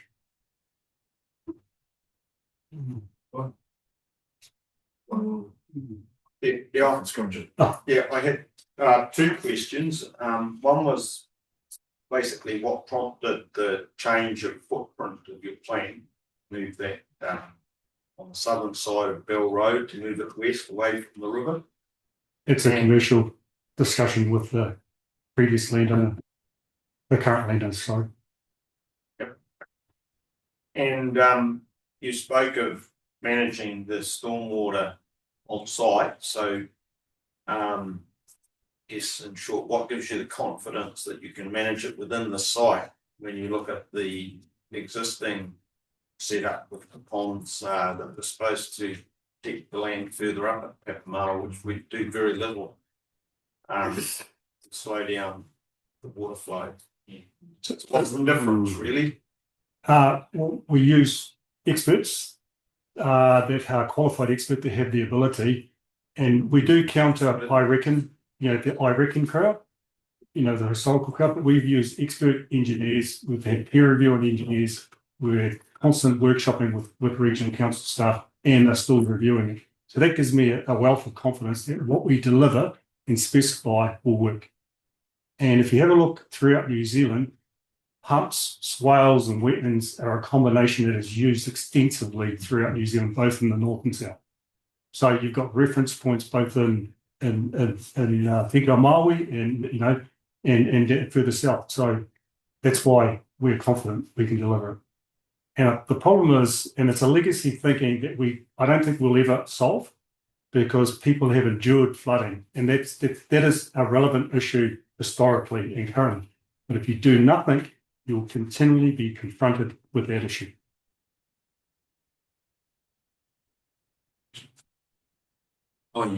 Sorry, just a pathway just regarding the procurement process, and so I'm just thinking about in particular Waipaha, because Waipaha's in the halfway collective as well, eh? And so, I think there are I suppose connections and things in terms of opportunity for iwi to participate in a different way rather than directly through their vunanga or their entity. It might be through something like a hāpai or a land trust or something like that, who is actually supposed to be a commercial entity. So I suppose it's in the ring fencing of any of those whare, or if any of those discussions have sort of developed, or if it's just been the discussion was, can you as an iwi, can you do this? Or if you can't, then that's that. So what's, I suppose, the nature of those ring fencing? It's an open portal, but it's done directly with the iwi authority. What they do beyond that is probably a little bit outside my remit. Yes. Has there been any appetite to say Ray won't let me get away with it. Yeah. Has there been any appetite from the developer to say ring fence properties for sale within the iwi stakeholder, within their stakeholders, for example? Is there anything like that? I think it's a mention in that regard. Is that something, if the iwi are interested in that, is that something that can be brought forward? Or? It can be fostered, that quarterly can be fostered, absolutely. I suppose, to an extent, our fundamental focus is working towards the application, hopefully getting the consents to allow us to develop, and then those conversations will take some urgency around procurement, around engagement, around partnership. Mm. So we're absolutely talking in a partnership sense with them, particularly Waitaka, because I've already got the CLIA established. Yeah, I just think that that's quite a good model where potentially, because in Rotorua we have Manawa Gardens and Wharenui Rise which serve different purposes. And so potentially there are, and it's not really a conversation for me, I just wanted to sort of plug it on the table for our whānau, if that's something that you've been thinking of or haven't thought of yet. But certainly I think if there's within that development, because housing across the board, across all of Te Arawa is a huge issue. And so, that's something that can be brought into this development, but others as well, not just this, but all the developments. It's a very valid point. No, we're not trying to solve everything, but adding supply into the market that's reasonably accessible permeates through the wider housing market. Last question, comment, Felicia? Are you able to tell us, the confidentiality is a big way, but do you know the reason why the previous owners sold to you guys? Can you tell us the story? Their time was done with dairy. They were at the twilight end of their years around dairy, and they were keen to retire. The reason why I asked that is that I used to work at regional council in consents, and the imagery you provided today reminded me of water consent and a farming consent that I had done when I first started at regional council, and they're a lovely couple who really cared about the kaiao, and they just felt really stuck on where they were, and I was trying to help them. I was like, oh, like these changes are coming, but it's up to you. And it's really cool to see this consent come kind of full circle in a way. So They are lovely people. yeah, Yeah. thank you. Yeah. Mm. Okay, thank you, Nathan. And we make up with. How about this? Good luck for the rest of the work, anyway.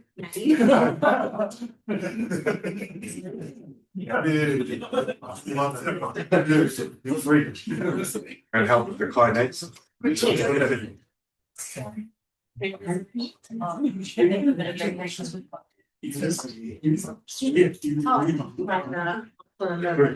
Okay, moving on. Thank you, Nathan. It's the pathway here, Tipsel. We have a verbal update, I understand. Yeah, sorry everyone. When the request for agenda items came out, I thought, oh geez, we better make sure there's something on there about Head Start. So I thought this might be a good opportunity just to provide a little bit of an update. Furthermore to what Alva has provided, and we've been on the phone prior to this as well. So I do believe that it's important that Te Maru Kaituna is engaging with all of the councils, and that Te Maru Kaituna, in particular Tapuika, as those treaty settlement holders, are aware of what communities are starting to look at. So probably Western Bay Council and Rotorua Council have the closest connection there. And as part of the Head Start proposal, you need 2 or more local authorities to actually be able to put one in. So basically 2 councils say, yep, we're keen to work together. Across the Bay of Plenty region, you do have natural sort of areas, sub-regions. So you've got the east, which is Kawerau, Whakatane, or Poti, this side, Tauranga and Western Bay, and then central Rotorua. And we're also looking further to South Waikato, and also potentially Taupo. But then also from a catchment perspective, as we try and navigate this challenge the government's given us by the month of August, from a catchment perspective, it is popping up a lot in the korero already, the Mai Makitu Ki Tongariro. And so it was really just an opportunity to ensure that we were of the understanding that by 9th of August, councils will, most of them by the 29th of July, council will submit. So mostly for our iwi and hapu members who are here as well, just ensuring that you understand that the reality of this is becoming a unitary authority means you then have 1 council and 1 mayor. But also I want to acknowledge our regional council partners, because by 2028, part of the simplified local government regional councillors will no longer be there. And we're looking at pace currently how new unitary authorities could take on some of those functions. So the discussions that councils are having at the moment to meet the outline proposal is there's 5 things that it needs to consist of. Deliverability, like we actually need to be able to do it, supports the new planning system, including the progress on spatial plan and natural environment plan development, simplifies local government, so a real big push from the government to get rid of layers and to basically decrease the number of councils, and economies of scale. So by being bigger, will there actually be more effective delivery? And the final one, which is where I really think we should provide some input, is maintaining local voice. So demonstrate how fair and effective representation can happen. It's something I think is important to consider as Te Maru Kaituna as well. If you ended up with, Western Bay, Rotorua and Tauranga City, as Alva's rightly pointed out, the settlements will need to be updated to whoever the new authority is. What I would also point out though is there's other levels of reputation that currently exist that's really unclear, such as Māori wards.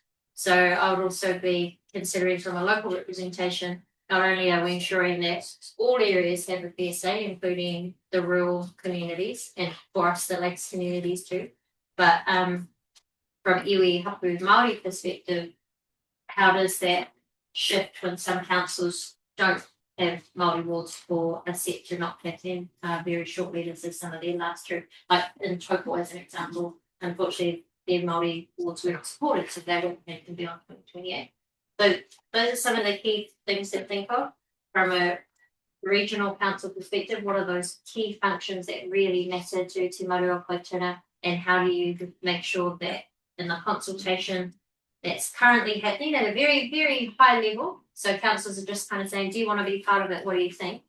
After the 9th of August, then there is time for proper community consultation. And it's actually the only time that councils do get a chance to do our own due diligence. So that's the challenge for us, is we don't have time before we say, oh yeah, we're kind of keen to look into the financials. So we can get a high level, what's the financial position of the council, but you know, what are all of the assets that they hold, what condition are they in, and what debt liabilities are we actually taking on.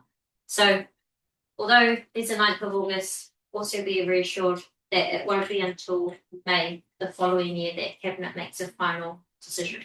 So most of us expect that detailed proper community consultation will happen at the end of this year if councils choose to put in a proposal. And there's a number of stages where we submit a proposal, Cabinet then decides, is that even worth it or not?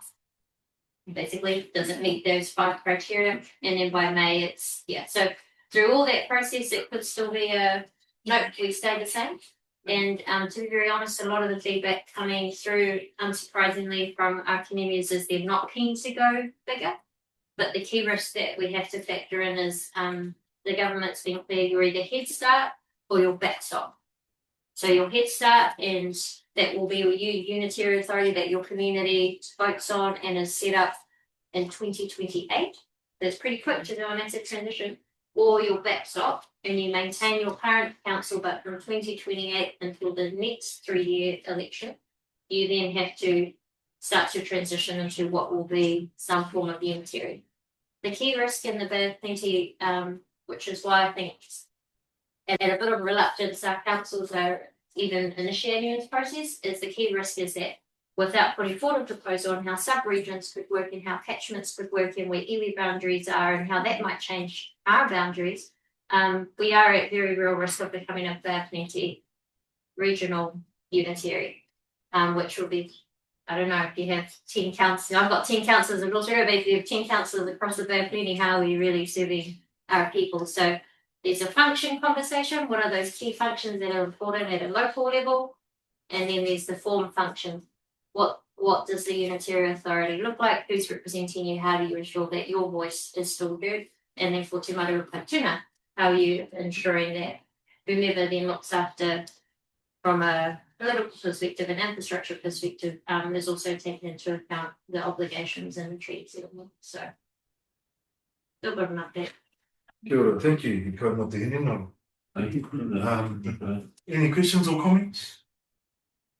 Just a comment if it's a good question. Yes, I'll just make a comment just to support Her Worship's cordial, and also just to, I suppose, add another lens which I think is relevant to the mahi of Te Maru o Kaituna and members present around the table, is that with the unitary authority, particularly with regards to the voice and representation of Māori, it restarts that conversation. And so if your rohe has won or lost Māori wards or Māori representation, the unitary authority restarts that conversation because those councils will no longer exist. And so what that could look like, and I've just been digging right through all the policies. So what that could look like is an independent statutory Māori authority or that unitary authority that has, exactly like Auckland, whether we have 2 members or 3 members with voting rights from that authority, plus Māori representation in the council elections. So for Te Iwi Māori and for mana whenua across the rohe, it is actually a chance to particularly reimagine what local government looks like and how it serves our people in our rohe. If done right, and if done correctly, it could be a powerful tool of change. If not done correctly, it can actually have the exact opposite effect. So that's probably one thing I wanted to bring to the table. And a positive part about the process is that we have a Iwi Chairs Forum in our district, and we were seeing a presentation on the Head Start kaupapa as elected members at the same time as our EU chairs. And I think that sends a really strong signal to our hapuri. And for us in our council, we're mahi-tahi on this process. We've agreed to and have a resolution looked at this coming week around establishing a working group for that. So I think for our iwi and for organisation or entities like Te Maru Kaituna, it's understanding what does an ideal structure look like for unitary authority, what authorities and what aspects do you want included, because it will be a new piece of legislation to establish your unitary authority. What do we want included in that legislation in terms of from the perspective of Te Maru Kaituna? I think about things like personhood and Te Uruwera and Te Wānui and things like that create additional protections. So it is an opportunity to rehash some of those things through new legislation to create unitary authority. So I just wanted to put that. It's not all doom and gloom, but it is a complex and difficult process amongst many other complex and difficult processes. So it is a huge tool of change. It's probably communication point. So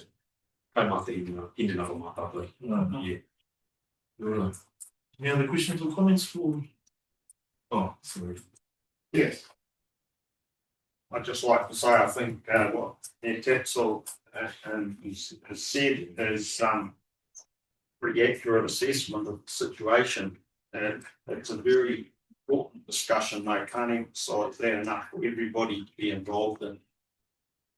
Whether or not we come to a Head Start proposal, it's not irrelevant. It's probably an ideal pathway, probably. But even if councils can't come to that point, it's good to have had the discussion first and be prepared. Because if it goes to backstop proposal, still need to be able to think about how that might be shaped and where that ends up. Yes, I think that's a very important point to note. And just simply, I suppose, from the other thing from a regional council's perspective, the other day we approved a little bit of funds in our annual plan to help investigate and progress discussions in regard to this now. Thank you. So, Scripture. I think Western Bay have left, have they? So we can see.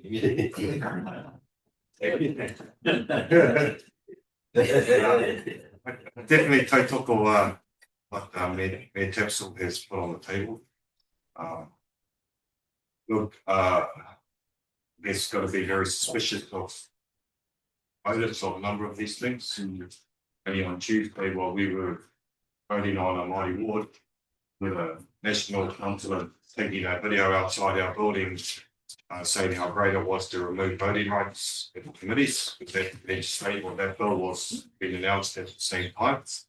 And yes, ironically, it removes voting rights from people like on council where we've got an independent audit and risk chair. And we've got a Manawhenua rep. We've only got 2 other reps left, and they're taking away the voting rights. Our mayor has is there by all of these by right. The mayor comes onto there, but moving forward, there's some real challenges, right? I think there's real opportunities, but there's some real challenges, and just what Te Rika is saying, have been silent on the mighty woods. And so we need to go cautiously, but ironically is that's why they're making us race. There's a sort of race against time and the clock's ticking. So it is a window of opportunity, but it also we've got to be cautious as we go along. Look, so just a little bit of context for, because it's quite, if it was a Tauranga and Western Bay sort of type of unitary authority, which there's a lot of pros and there's possibly a lot of cons, but I think there's probably more pros. That Western Bay lost the referendum. So the only council that lost the referendum in plenty was Western Bay. Tauranga hasn't had that vote, right? So it begs the question, what might happen? So if we played it out, the referendum, the decision for the councillors on the mighty ward wasn't supposed to didn't need to be done till the 30th of November. I purposely wanted us to have that debate early so we could have a long runway. And the main reason was because there's a national election just up the road. Right? And let's not forget that it was the coalition that brought in the requirement to have a binding poll. We can debate till we're, long in the night around the pros and cons, but it's specifically focused on Māori representation. A binding poll that's actually required. So there's some twists in the road that are going to happen, and we need to be prepared to, move with that and make sure that Māori voice is strong all the way through. So I don't know when we're going to have a referendum, because I think the referendum for Tauranga, it's based on a view, it's going to be null and void if we have one, right? Because we're unlikely to have a Tauranga City Council unitary authority. It is possible, it's of our size, but if we're with Western Bay or even wider, that would require its own. And it's cost about, Tauranga is unique because, as you know, the council has all got taken out by commissioners, so we're out of cycle. So we're a unique, but we are a big, in terms of size and population, which some of this is using as a reference point. Is unique. But before I finish, why I mentioned Western Bay is because we've just, there was earlier discussion, we've just formed a water entity with Western Bay, Tauranga and Western Bay. And when you take the three waters out of your organisation, there's not a hell of a lot left. Possibly for Tauranga there is, because we've got a lot of big, community facilities, the Bay Arena and a whole lot of other things. Whereas Western Bay are left with a whole lot of smaller community assets.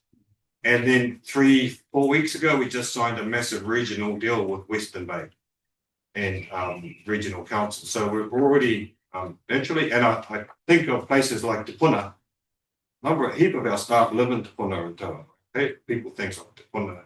I don't think people say I live in Te Puna. I don't think they say I live in the Western Bay. But I think there's, I sort of talk about there's many rivers to cross in this one, and we've got to be prepared. It's like the Kaituna River, we've got to be prepared for these ships, wherever that might go. I mean, I joke a little bit. I've always had this challenge of whether I'm from Rotorua or Tauranga, so we can fix that pretty easily if we end up in some unitary authority in the middle. So it's a good challenge, but I think we've got to be cautious as we go on this path. Okay, moving on, we've got a number of recommendations from Melba's report. 11,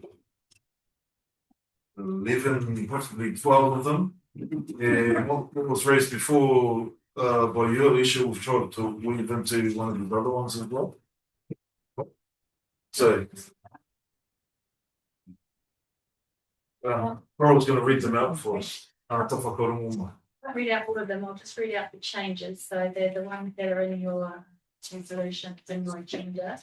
But resolution 7 under fast track proposals. Through the chair, we're on page 10 of your agendas. So page 10 of the hard copy. Yeah. We're just going to add agrees in principle that Timok Kaiarahi finalise a letter to relevant fast track agencies and including ministries such as TPK. So we'll add that in. And then when it comes to number 9, where it says discusses today's portal and etc. In place of that, we could add in establishes a subcommittee of Timok to consider strategic matters such as fast track proposals with a view to share resources and work together to respond within the time frame. And that membership consists of, you can add the names of members, you want to add Bay of Plenty Regional Council staff, PG Principal Advisor and Maru staff, and invite representatives of member organisations. Through the chair, just for clarity, the staff are to support, the subcommittee will be the members. Staff can be members of the subcommittee. So is that kind of what Alicia was thinking? Just one refinement for the letters to the ministries. Could we I suppose outline in those letters, it's more about some type of and I'm happy for the staff to words with it, but it's something around the relationship building between those ministries and the Te Maru o Kaituna. So that might look like potentially a presentation from those ministries on their fast track, their role in the fast track consent. Because it's conscious about not waiting till it's already in the chain and then they're asking for a comment. It's like before the application's even launched, thought about, they already know what our position is. So that's sort of, yeah, we can be a bit more clear, but I'm happy to put a start on this with that. Yeah. Can I re-clarify? Agent was the board to the committee of the board. All members of Te Maru can be present. All key staff who are involved in supporting Te Maru, so like the GMs of each council, but then also our whānau who are here today, our community members who care. And we all know in our iwi who are our taiao champions. So yeah, I guess that's what we'll to add our taiao champions from each of our iwi as well to this whānau. Keep our community connected. So the membership would consist of all members of Te Maru and representing regional staff, and then invite representatives / champions of member organisations. Through the chair, just I think it's really important for Te Maru to be the members and staff to be in support as and when needed, depending on what the kōrero is. We could bring consent staff, whether that's Plenty Regional Council or other councils, to come and support the kōrero. But I think it would be appropriate for members of Te Maru to be the members of the subcommittee. That's the board, just for And then do you want like participate? So there's like members support and then fire champions, just so it's clear as well. So then overall, you mentioned a little bit about your infrastructure earlier on. Yes, it has those capabilities as well into the work. Yeah. That's the Te Amoran's. Yes. Yeah. Yeah. Maybe if we get you to read it out once more, please. So this is on place number 9. It says establishes a subcommittee of teamwork to consider strategic matters such as fast track proposals with a view to share resources and work together to respond within the timeframes, and that the new membership consists of A, members of teamwork, B, taiao representatives, champions of member organisations, staff of our regional council attending to support members. Are you happy with the wording there? Right. Good one.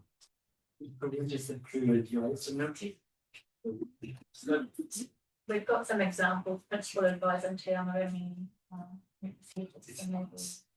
geospatial. Do we need? Is there a need for a TO? Is there a need for a resolution around the TOR for that particular subcommittee, or that's probably a necessary something just to provide a bit of clarity around just following on from your worship says. I think with the subcommittees, it's just important for everyone to understand their role and responsibility as part of that. So I'm sure there's a million templates somewhere. We could come back with the the terms of preference to be adopted at the next week. Just around the technicians from council, I'm just hearing the regional council technicians, but I assume that would be TCC Western Bay technicians too. Yes. Oh, no, sorry. Let's send them anyway.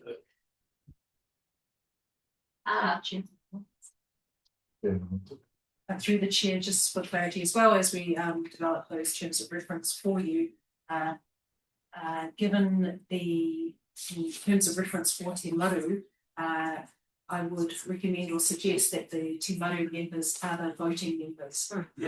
That's subcommittee.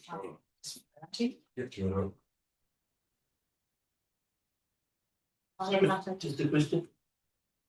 Who are the members? I mean, is the council part of this too? The ones like council John, are they command members? Yes. Ah. Okay. Because I hear other council members from so the other council members are going to be the workers. Is that what you're saying? Yep, so through the chair, for clarity, the members of Te Maru are the chairperson, deputy chair, three members being Tapuika.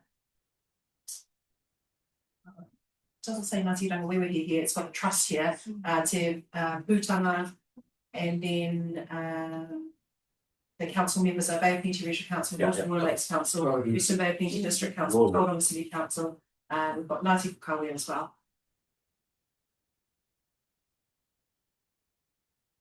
Just a question about recommendation 6 that was in here with local water done well and joyful organisation. Just as it reads, I feel like it's quite soft.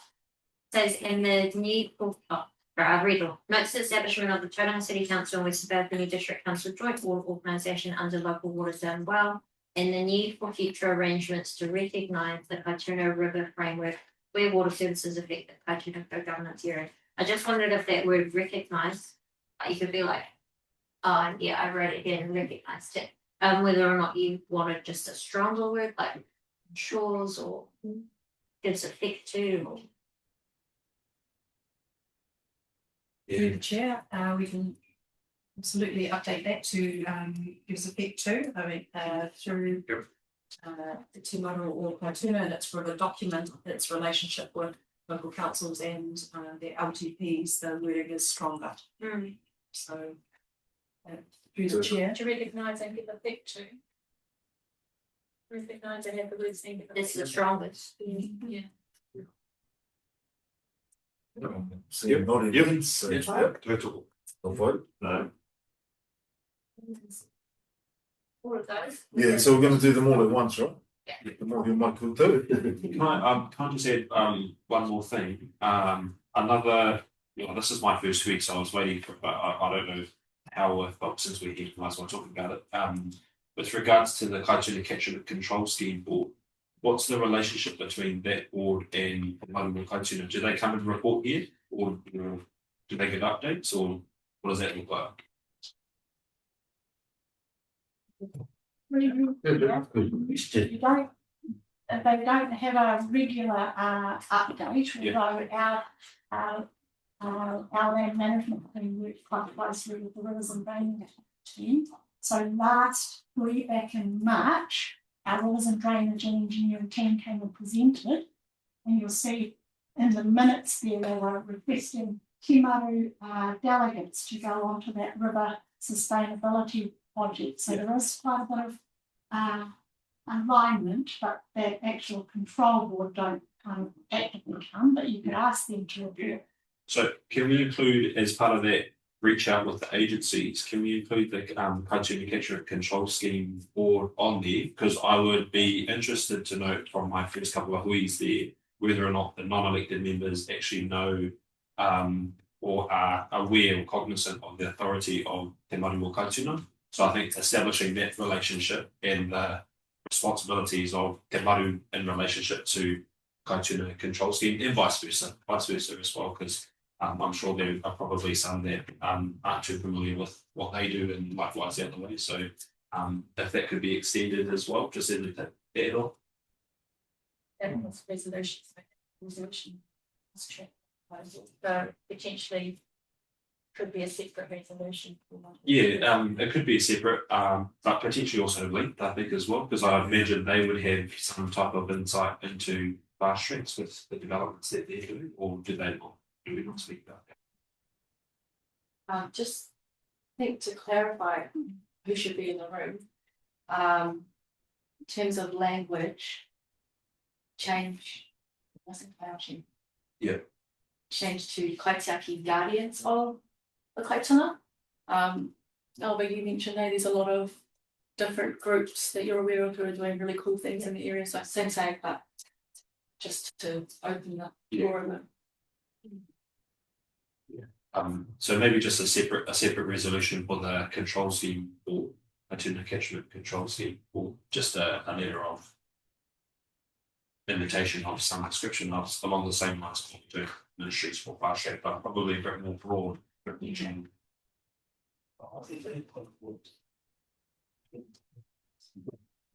Oh, yeah.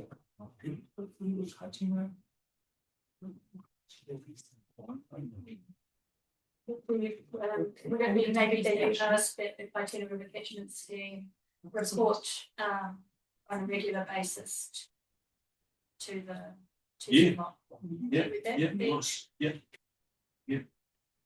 And maybe just explore opportunities for relationship building and collaboration.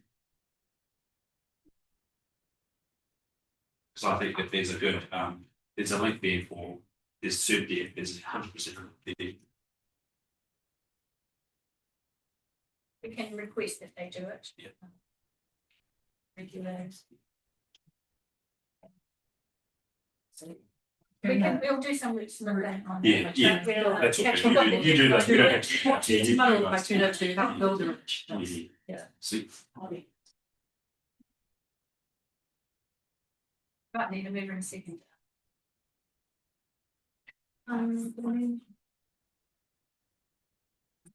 Oh, sorry. Who was it, sorry? Donation. Tapsel, yes. Yeah. Okay. Yeah. Lovely. All right, all those in favour say aye. Aye.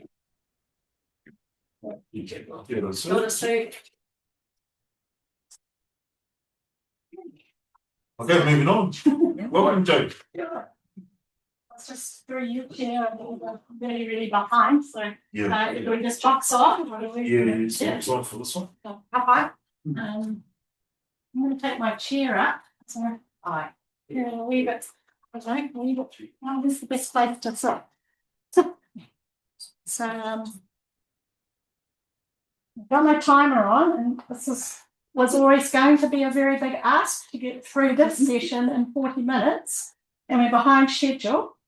So I suspect we'll try with a bit. It was always going to be a flyover, in the interest of getting through the agenda, it really is going to have to be a flyover. I'm going to start my timer. What am I going to do? I'm going to start my stopwatch now. So, kia ora koutou. Just introducing myself. I'm, for people around the room that don't know me, I'm Jo Watts, and I work for Toi Moana in the freshwater policy team. And I've been helping Te Maru, including holding the, not holding the pen, but helping with the creation and the approval of the river document back at 2018, and the launch of the river document in this beautiful marae back in 2018. So I've been with Te Maru and giving them freshwater policy advice, but also technical advice in that co-governance role for some time. So this session came out of the Key Insights paper that we were talking about at our Hui Elba's paper that came out with the minutes. Key insights into Te Maru and the survey and the in-person kōrero we had. And that one of the strong themes that came out was that stronger catchment-wide information, hence this kōrero. So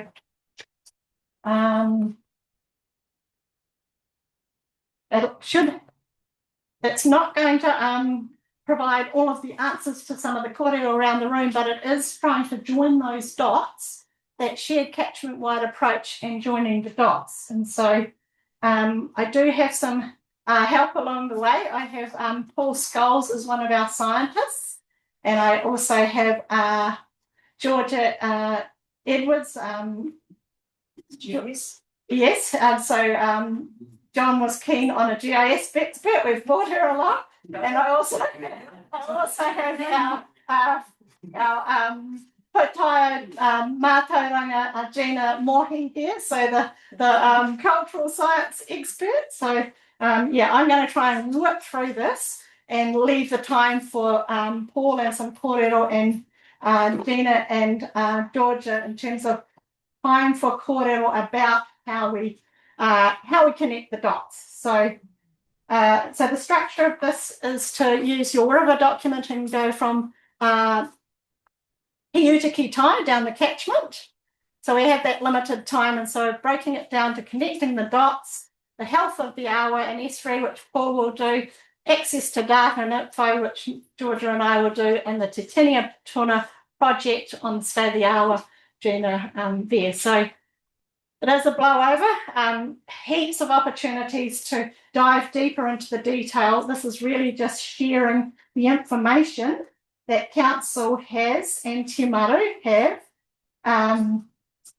just acknowledging that there's others, kaitiaki groups, each of the partner organisations, and others including kaitiaki groups, the consents kaitiaki groups, and the care groups that we were just mentioning there. So it's endeavouring to build the dots rather than answer all the questions is what I'm really saying.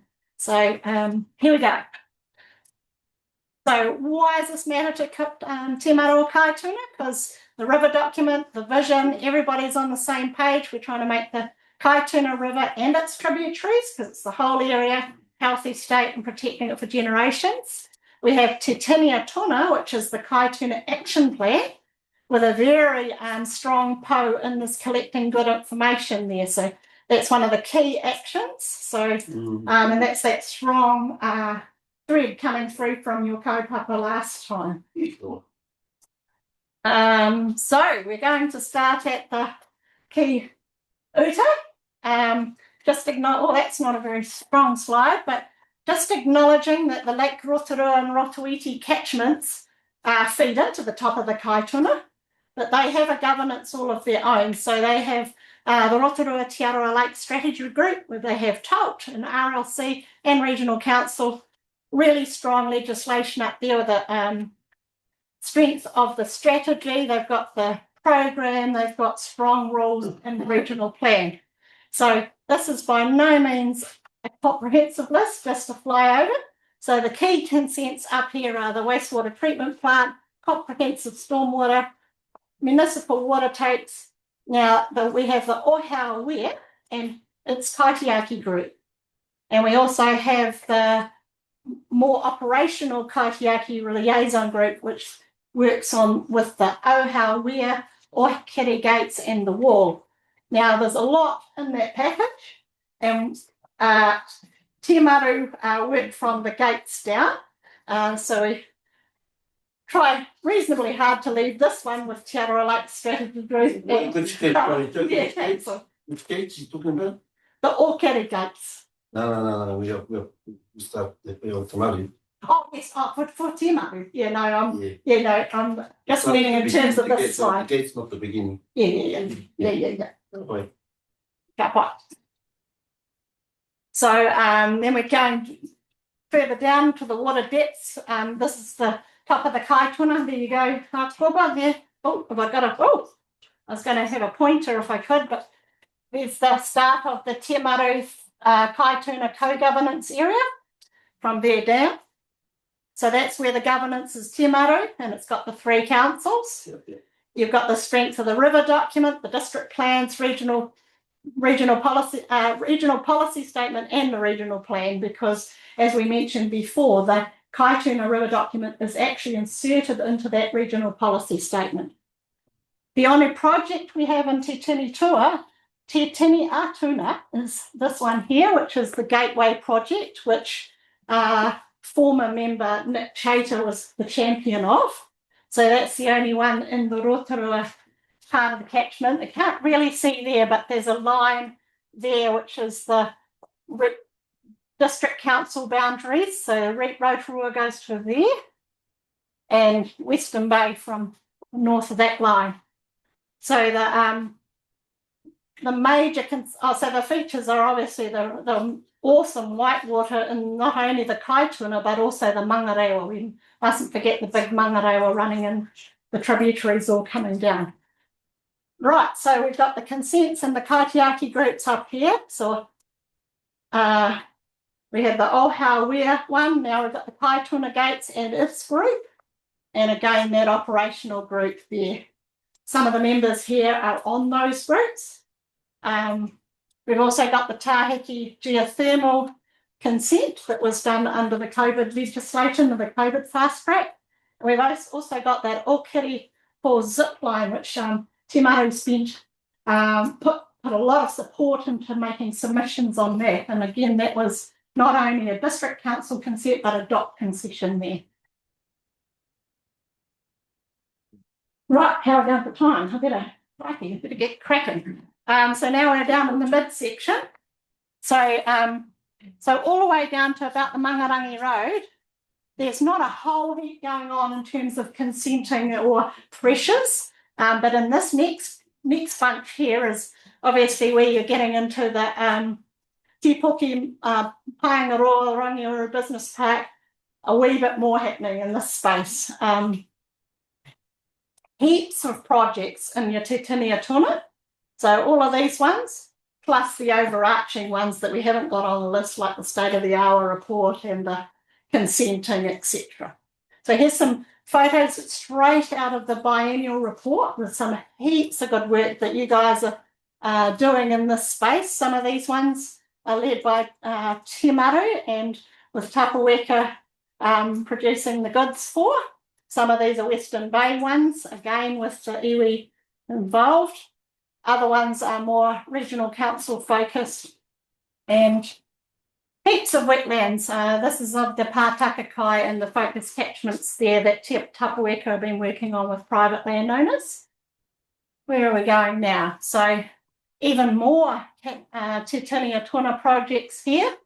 Some of them being led out. These are the Tapaweka Te Maru led ones, the Project D with the habitats and the River Symposium, which the chap from Tapaweka that started our hui was talking about the great day that they had here on the river. Some really big chunky consents here. We've heard a lot about the wastewater treatment plant. There's the group there that is in the agenda further along. The Waiari Municipal Supply and the Waiari Kaitiaki group. We've got AVCO, of course. And then bringing in some of those care groups that are working in with us. We've got this is by no means an extensive list, but we have the Paraiti Catchment Group and the Bay Alliance. Paraiti Catchment Group did a whole heap with Tapaweka on this action here. Then we're down into the lowlands, which is down in the area where we're talking about the growth areas, but also the flood schemes and all of that. So again, Eastern Corridor growth, which is on the agenda for the next hui, and right down to Maketu. Key projects here are the lowland drains. Been heaps of improvements there. There's a wee way to go though. Focus catchments again, and the rediversion work. Now, some of the science is about the estuary, just noting that rediversion work is a project in itself, and on your work program, the annual update for the consenting of the monitoring from the consent is coming to your November hui. So we don't need to go into too much details on the estuary today, because that in all its detail will be coming in in November.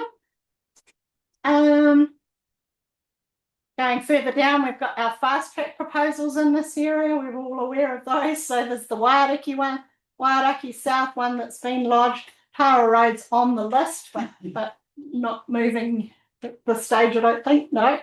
And then the big consents down here, we've got the rediversion, the Tangata Whenua, that should say the Tangata Whenua Forum about the rediversion. So there's a group there that works with those. And we've got the Bell Road drains, and the other one that's popped up there is the Stevenson's aggregate one in Poplar Lane.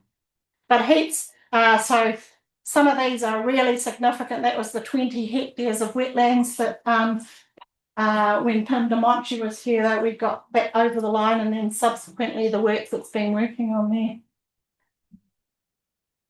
there.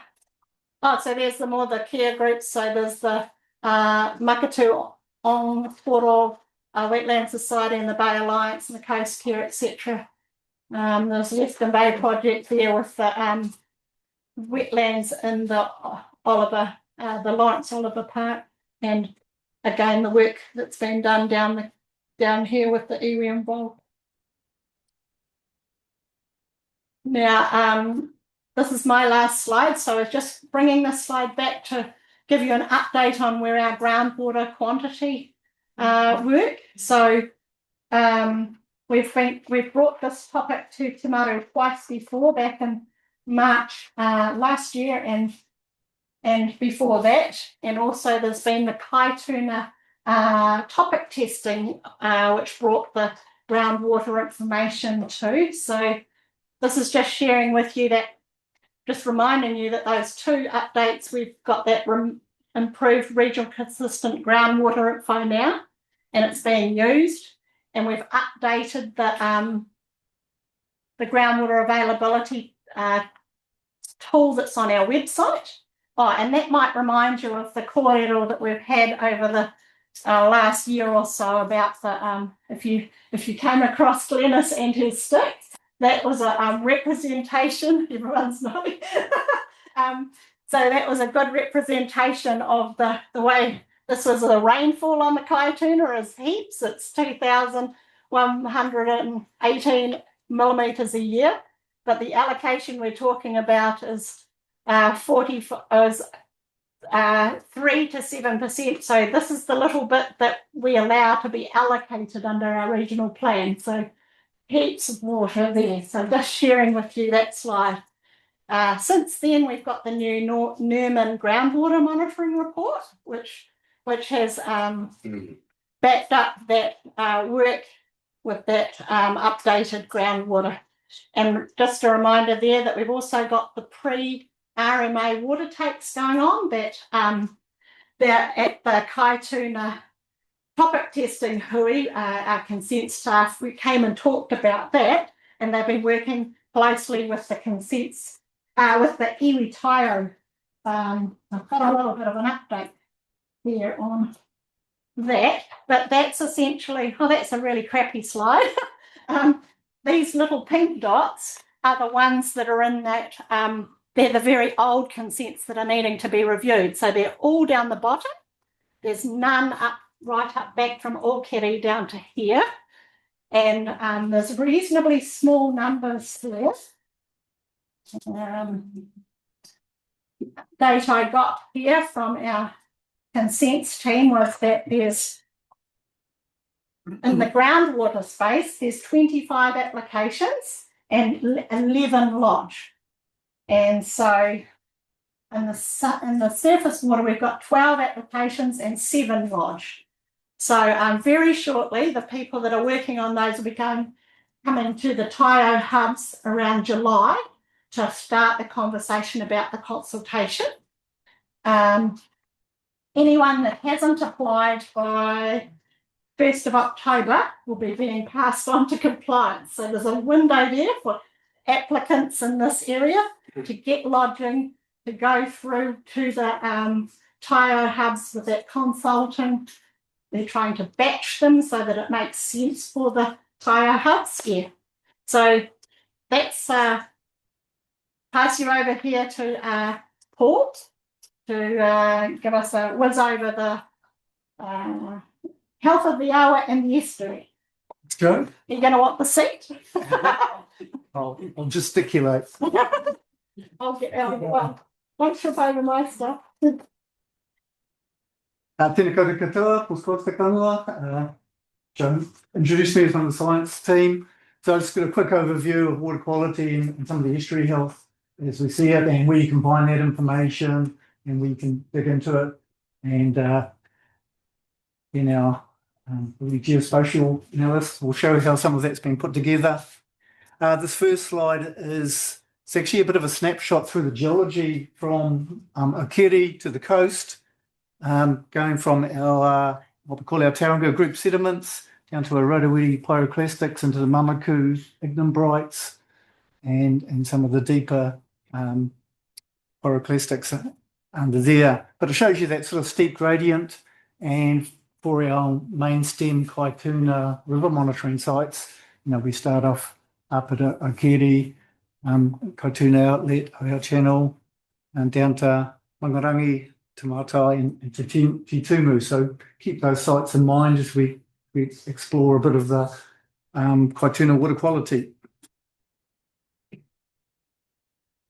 One of the things we did a few years ago was some modelling work on this and really exploring how much contribution, particularly nutrient, sediment and E. coli, come from different land uses. And we used that modelling to run a few scenarios as well to look at changing land use. In particular, we had a couple of scenarios called C and D, where C was a future forecast of increased wetland down the bottom of the catchment, some more kiwi fruit taking over from dairy, and a bit of expansion into manuka and indigenous forest in the higher country, taking over pastoral land. And the D development was a similar scenario, less wetland, but more expansion of dairy rather than the kiwi fruit scenario. So this is again our water quality sites as we go down, not spatially equally distributed, as we saw in the last slide, but it just shows our nitrogen load as we come down the Awa increasing. So the blue line here is basically what we're sort of seeing is our current load. And as we put these different land use scenarios in, we saw that we've got a bit of a reduction in our nitrogen. So it gives us a bit of a tool to play with if we're saying, what do we need to do to improve the nitrogen situation in the system? The bottom line is probably what we'd see if we went back to full Indigenous cover over the motu. And this representation is sort of that human influence nitrogen load on a sub-catchment basis. So the darker blue colours show the higher nitrogen that's emitted from those land uses, high pastoral intensive uses down here compared to our more forest regions, which impart a lot less nitrogen. Some of the information we collect through our water quality site network comes down to sort of different attributes, and the National Policy Statement for Freshwater requires us to measure a bunch of those attributes. And that National Policy Statement also has a banding system where it uses essentially A to D, and that sort of is a good to bad in terms of an ecological state that attribute might pertain to. It's just a few examples here of what we're seeing at some of our key sites down the Kaituna. Here's nitrate. Basically, it's all an A band, but our latest 10-year trends all show a worsening state. So we're seeing that nitrate still increasing across that. Ammonia, again, all an A band, so a reasonably good story in terms of state, and some improvements we're seeing down the bottom of the catchment. E. coli, we just see that cumulative impact. So E. coli generally increases as we go down the catchment, but we have seen some improvements down the bottom of the catchment in those last 10-year trends. This map's just pulled straight from Lawa, which is those last 10-year trends, is that the result of the wonderful mahi with the wetlands down there? It'll be a mixed contribution. It'll be also improvements at AFCO and the wastewater treatment plant, as well as the wetland contributions and land management contributions as well. So if you want to pull this information also from Land and Water Aotearoa, you can go into that site. This is just an example of water clarity as we go down the catchment. It's all green here, which is in this particular case, it's in the best 50% of comparable New Zealand sites. So just a bit of a note on some of the resources. Got a lot of reports and information you can pull out on the website. Here's just a bit of an overview of the sites we have, different types of sites. We've got our groundwater monitoring network, our macroinvertebrate, which is our wadable streams, our river water quality, which is dominantly through the Kaituna, and we also pick up a bit of spring water quality as well. that supplement our groundwater network. You can find a lot of this data on our BOP web portal. You can quite easily access that data. We have our WET tool, our water ecological tool, which has an updated information. You can pull that data up there as well.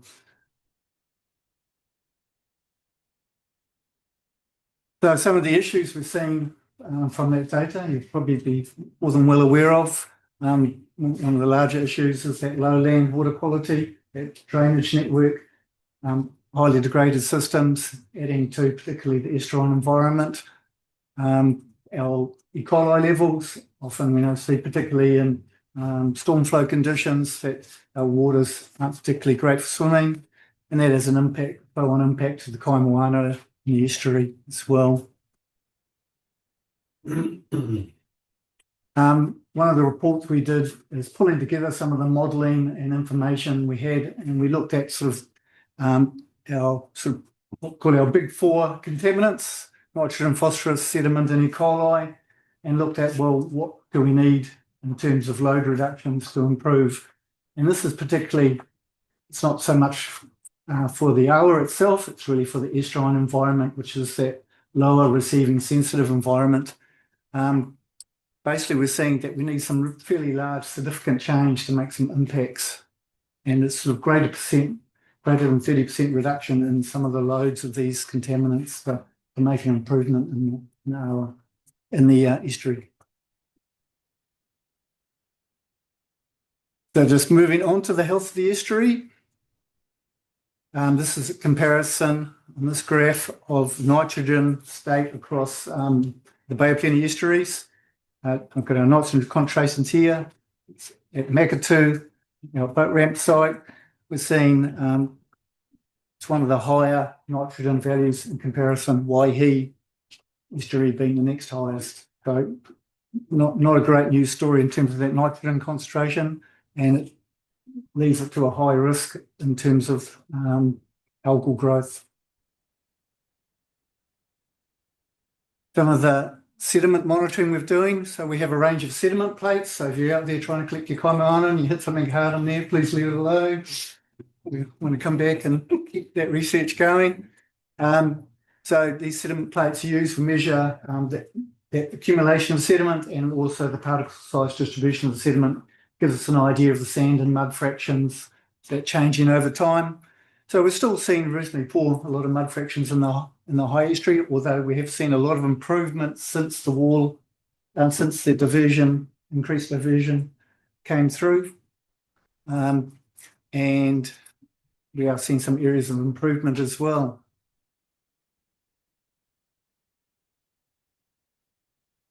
Again, it's a similar story with the macroalgae. This is the macroalgae cover by hectare. So we've moved through from the 50s to recent times. And since the increased diversion came in, we've seen a real improvement in that macroalgae cover. But we're not out of the woods yet. There's still growth and still issues, particularly in that finer grain sediment. We see that mud accumulation and that organic material which holds on to nutrient.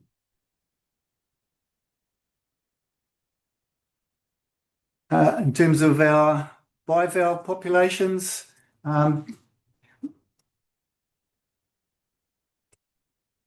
they're reasonably abundant, but they are changing. Pippies are still impacted by the fecal contamination there, particularly in high rainfall events. And we are seeing quite a sort of mobile population of pippy as the estuary resettles in terms of that sediment story. Pardon?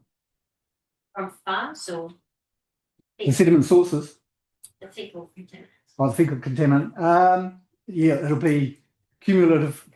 So dominantly from farming environment, but we do have the point sources as well. Seagrass is a really good indicator of a healthy estuarine environment. It's what we want to see lots of. And it's essentially a nursery crop for some of our on their species. But see from this history of seagrass monitoring from earlier in the century to recently, seagrass is almost functionally extinct in the estuary, but we have seen some patches come back recently, but they are fairly flighty.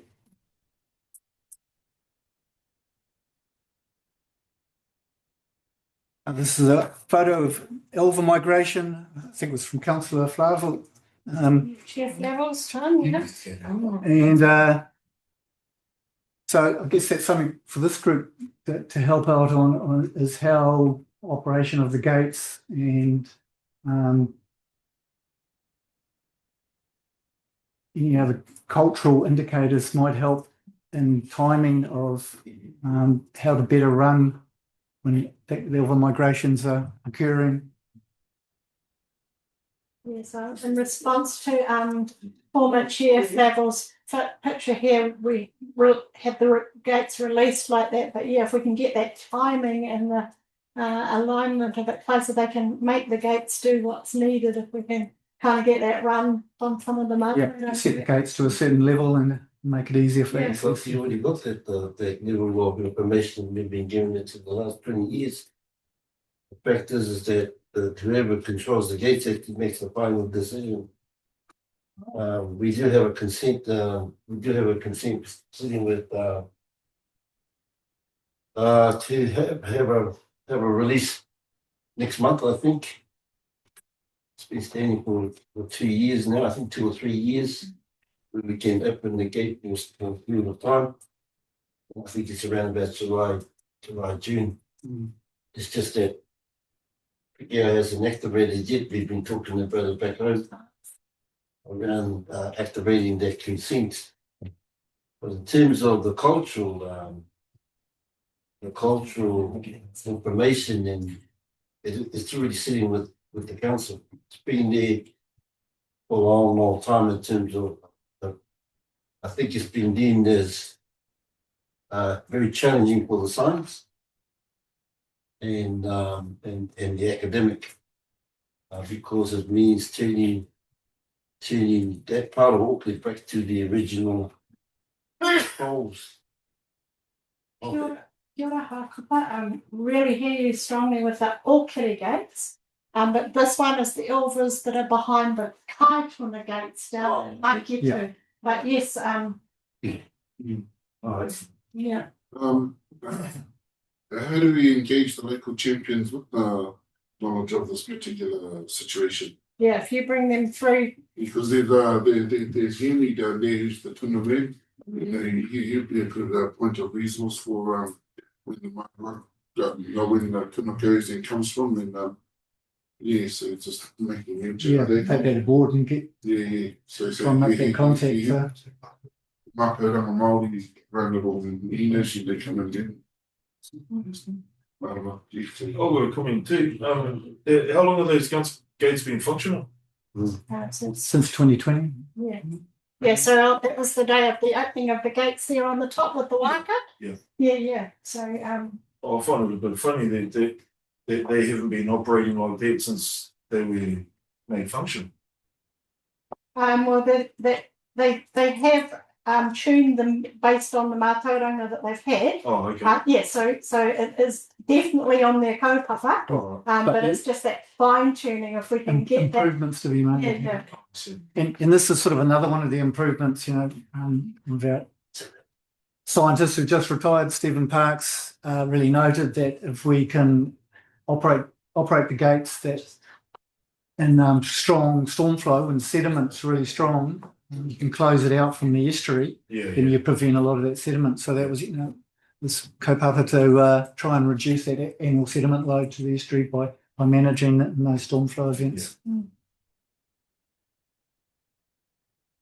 So in terms of the estuary, we have seen improvements, particularly with the increased flow through the gates, but we still see some higher nitrogen and E. coli levels in there. And we're really waiting to see that key species, seagrass, improve, and hopefully the nuisance algae abate. So that those are some key goals to strive for. and shellfish populations seem pretty stable at the mouth. So We've probably only got a couple of minutes for questions. We've probably got a couple of minutes for questions on the science, and then we'll go into the kaupapa that you guys will bring to the access of info. So the things that Paul was talking about, we've got them on your dashboard. Just want to make sure that we can actually get Georgia to come up and yes. So everyone's heard in the room, because I've worked with you personally, and I know you've got working a lot of really cool mahi. So yes. Anyway. Any science questions? Paul gets away with it. Oh, can I give that? Oh, just one question. Yeah. One question maybe, and I might have missed it. Is are we doing any like traditional Mātauranga Māori testing in terms of the hauora of the awa with like tau kaura and whakaweku and all of those types of things, or nah, not really? Not at this time. That's the speech. Oh, cool. Okay. Yeah. Yeah. Cool. See. Yeah. Cool. So this is the slide that is only the one slide. So if you want to use the time to answer the questions from the floor, just to let you know, we've got the Kaituna. Te Maru has their kaituna.org website. Since our last hui, I've had it updated. So there's all the biannual reports on there now, and the Kaituna actions reports are on there. There's a new tab called the dashboard, our dashboard. So it is your dashboard. George has been to present a few times over the last couple of years. So what you'll see on the website when we bring it up is we've joined the two together. Do we have the ability to open the kaituna.org.nz link on the slides? I can just do a quick demo. Mr. Chair. Laura, I'd like to hear about you. Oh, me? Here. Yeah. Okay. Kia ora, ko George Edwards Tuku Ingoa. I'm a GIS analyst at Toingoana. And yeah, I've been working on a few projects. So I've met Alicia previously through some other work I've been doing, supporting iwi and hapu groups to get access to their own ArcGIS Online, so GIS platform environment, and setting up a template for them to carry over into those environments so they can start managing some of their own cultural monitoring in freshwater and just other data sets that will help capture some of that Te Māori picture and just help them develop in that GIS space. So that's one of the large things we've been working on over the past couple of years. This is a slightly different project. This is its own dashboard, but there's potential for data that maybe comes out of that project to feed into this if data sharing and things allow, and we sort out some of those conversations. But that's probably a little bit down the track. I might just start with, we can click on our dashboard up the top here. Is that okay? Yep. It's the fun of live demos. You never know if everything's going to work well. Let's see. Oh, and if we can scroll down. Oh, that's a blank screen at the moment, but let's. Oh, here we go. Slowly.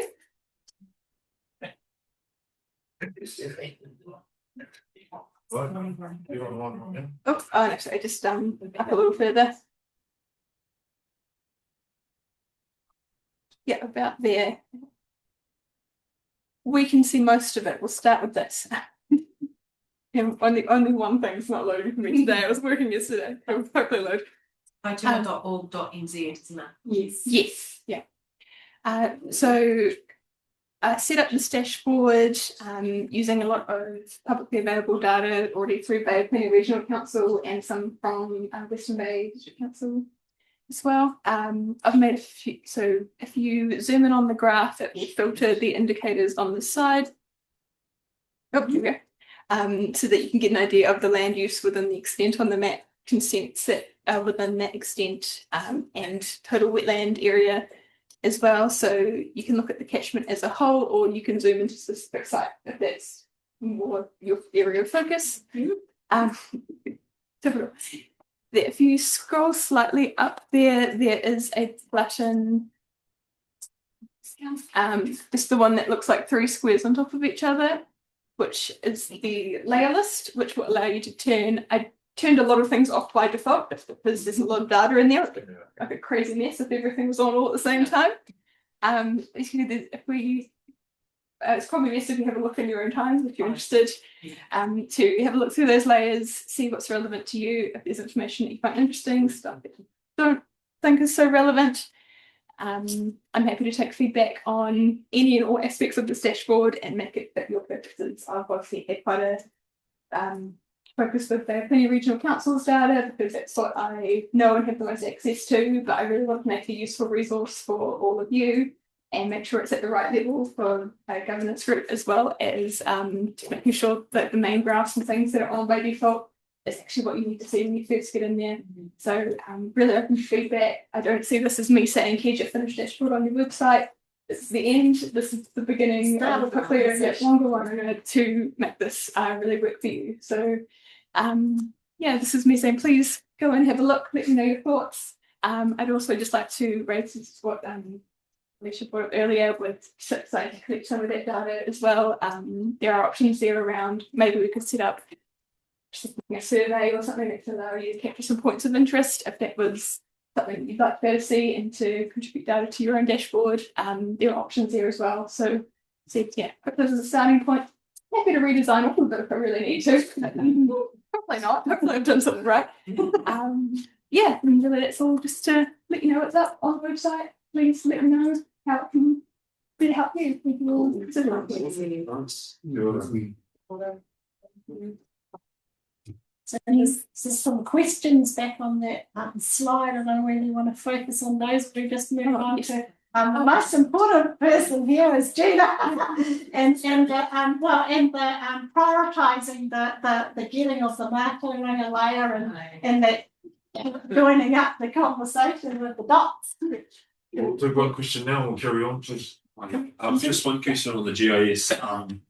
Are we linking up with any of our Te Kahuira peeps? Because I know within Te Arawa, like we've got some mean data warriors around, because I know you spoke earlier around that data privacy stuff. Yes.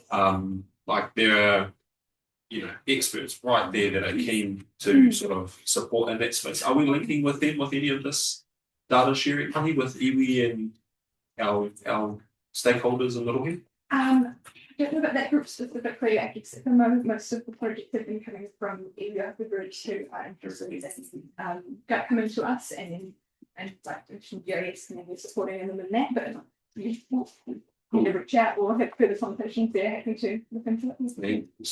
One more kahaere tonu. Let's go. Just action would like to take on myself. I'm happy to go and connect with the well, we need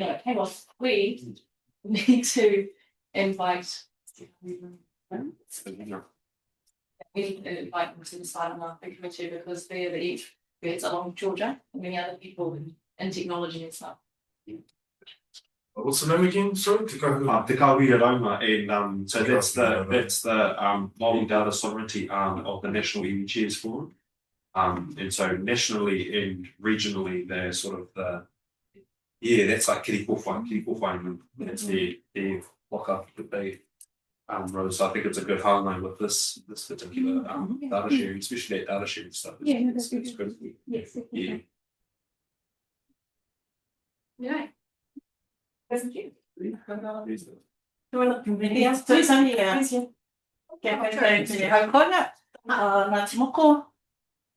Nā mihi kia o tātou kakai nani whakatau.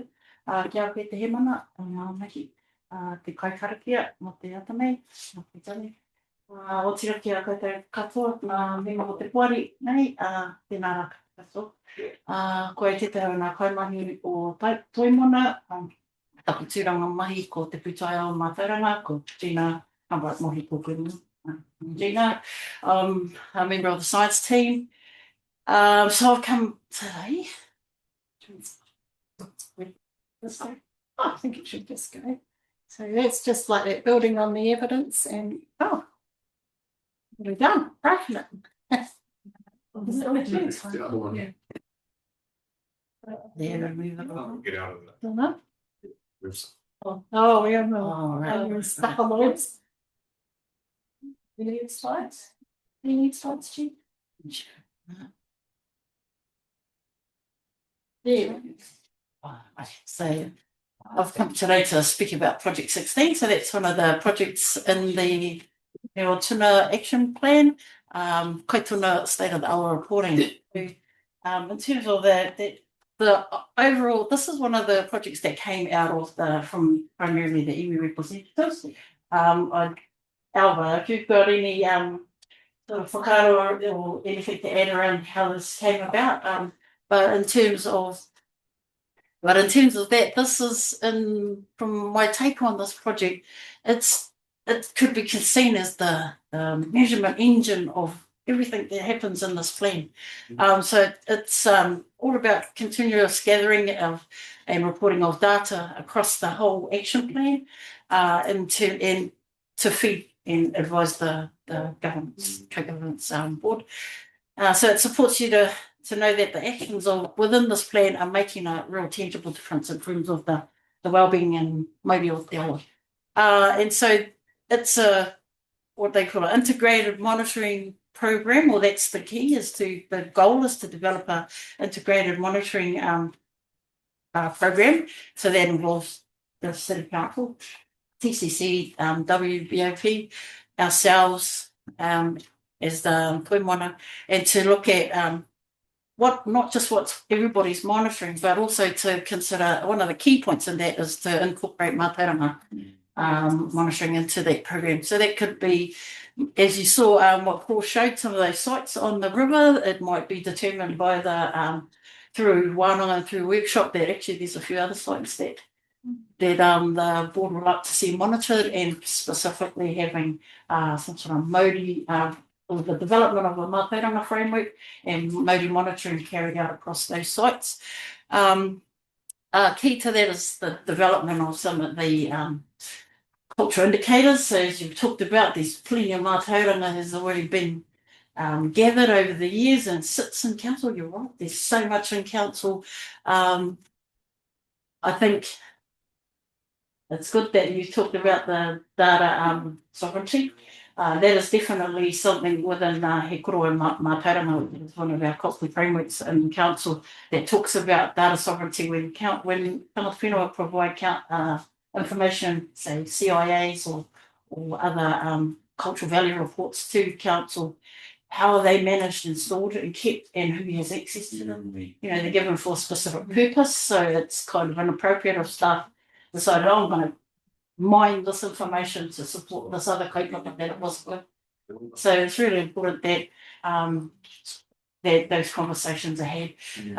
So the desire is to kick this project off. It's been sitting in the plan since its inception. On page 30 of the Tini o Tuna is the breakdown of that project. And if you look at some of the timeframes, kind of lay out. And 2020 to 2022 was when it was the first inception of it. Next slide. Oh, yes. Yes. Just before we get into that, so talk about it as a he pukaha ininga or measurement engine. It's basically the project that will assess all of these, aligns all the 8 objectives of the river document. So I think it's quite a critical project for the Maru, and so the goal is to get this moving, if that's the desired board, of course. And as we look at the timeframes, 2022 was when the development of a integrated monitoring plan was to occur, and was looking to have a data our report out by 2023. So if that's a desire of the board to get something moving, there's definitely an appetite and support from koimana for this. And I think I definitely want to work closely with the board and Alpha on this, and I think it probably starts in one in terms of how, so you're suggesting and to build what will this project look like for them? How will it not just meet some of the bring that information that's been gathered around by other councils, but more critically, what is the Mātauranga monitoring going to look like? And that will be the framework. Here's me telling you, I think my suggestion is that there's a Mātauranga framework wrapped around that in terms of the lens through which all of these things are assessed and determined as, what makes a river healthy and well. You've got all sorts of different ways of telling that, but what does the Maru determine that leads to? I think that's the important. And time's up. And so get cracking on this. You'll see it's in the work program for the scoping by September, the getting the progress by November, whether that's what you want to do, but nut it out in the work program. Right. Te Papai? Itahi Pato. So just for sorry, just to clarify one thing you said. So that pretty much that work is 4 years overdue in terms of the plan. Yes. So we're sort of good thing take time. Yeah. A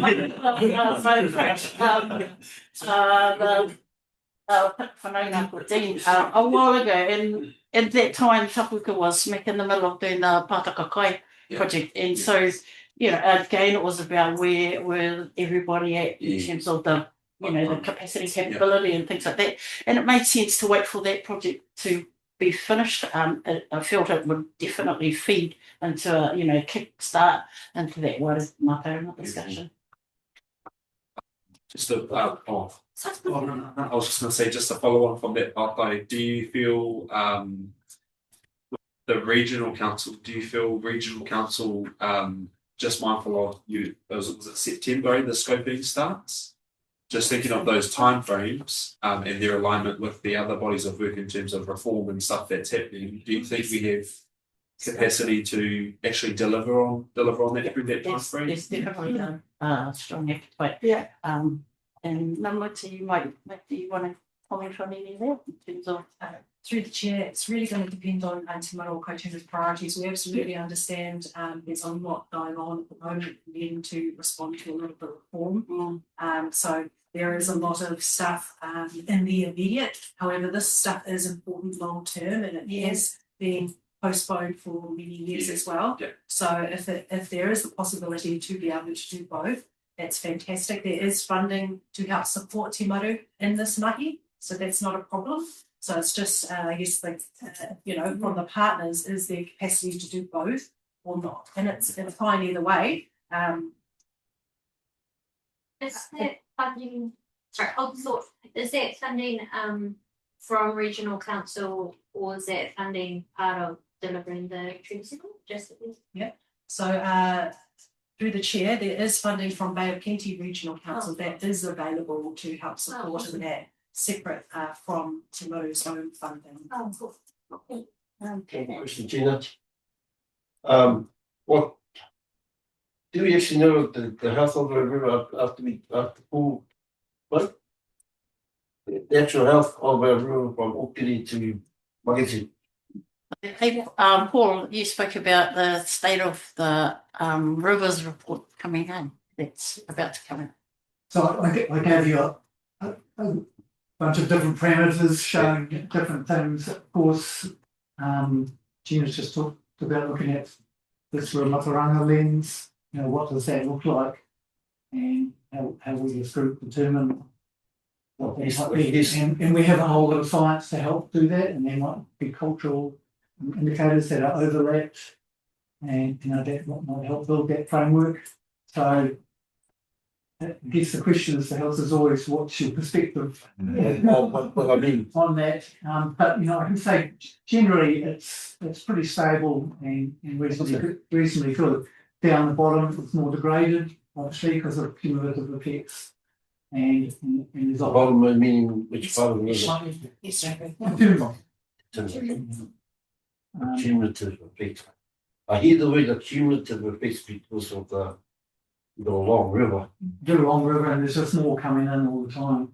And it slows down to a certain degree once you hit that gradient. Do you want to zap back to that slide? You could. Because I think then it leads on to the next question in terms of these outputs that we have in here, in terms of what we actually know in terms of the science and in terms of it's these outputs, because the next one is, first one states the state of the hour.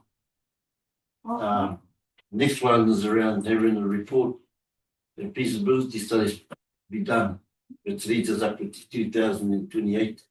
So we're actually just doing a report on state of all our state environment monitored hour across the region. So that'll be out soon. So that'll contain an analysis on Kaituna as well. And there's also a lakes report that come out as well. State of the lakes, so that's the feeds into the top of the top of the hour. Yeah.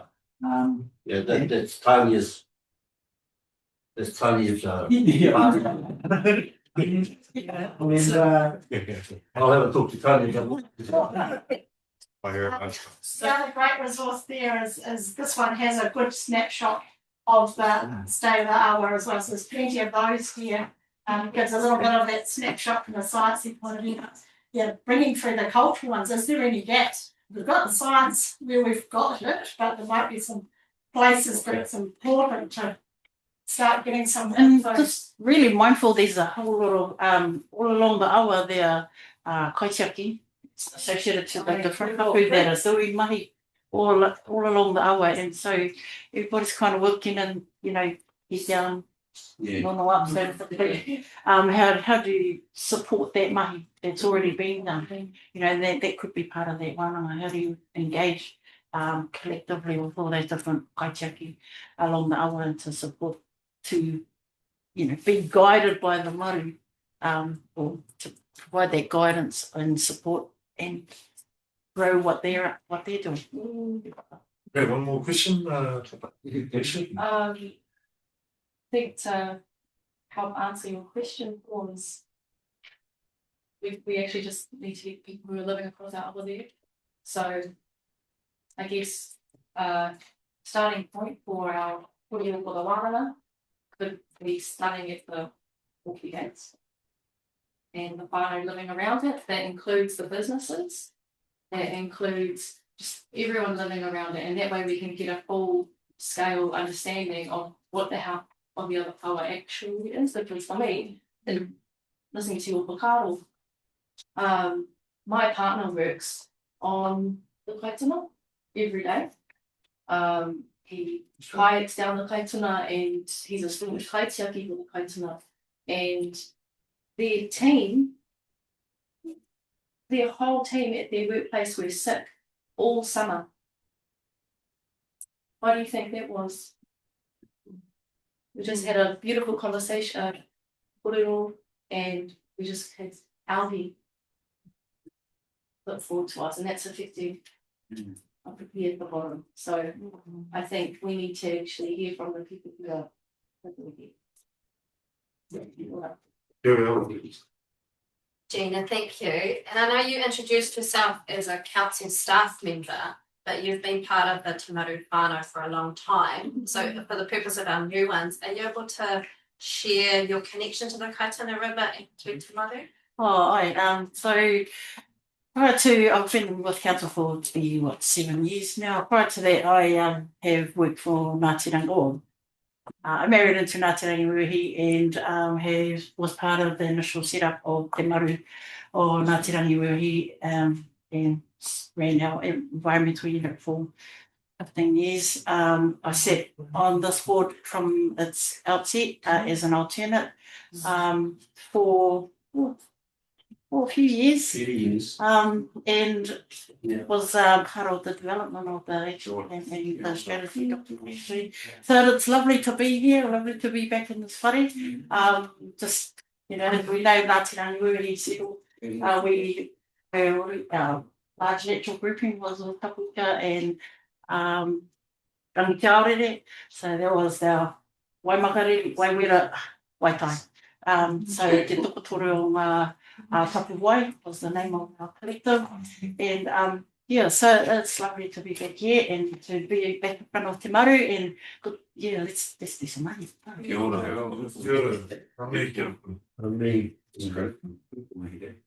Well, kia ora tātou, kei te kora mai te rewharangi, so Whakai is calling us. So the next little part we'll leave for now, apologies Alva, But the last three things are going to be quick and easy, so I'd like to get through those and then come into later. Okay, so the next part here is about the minutes from the last meeting on the 6th of March. Right, the mover and the second of please. Someone who was at the meeting, Yura Hakupa, moving, seconder. I wasn't there. Tepsel, no me, all those in favour say aye. Aye. Yura, Kerry. Aye. Item, change of membership to the Maru.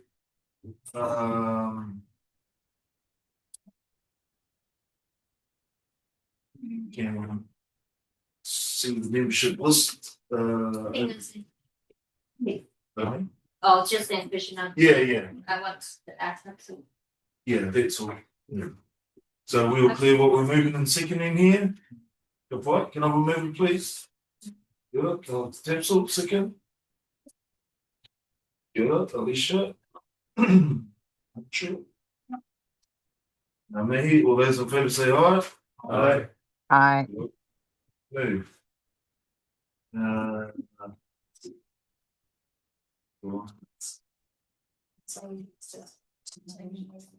Okay, so as Hami has mentioned earlier in the day,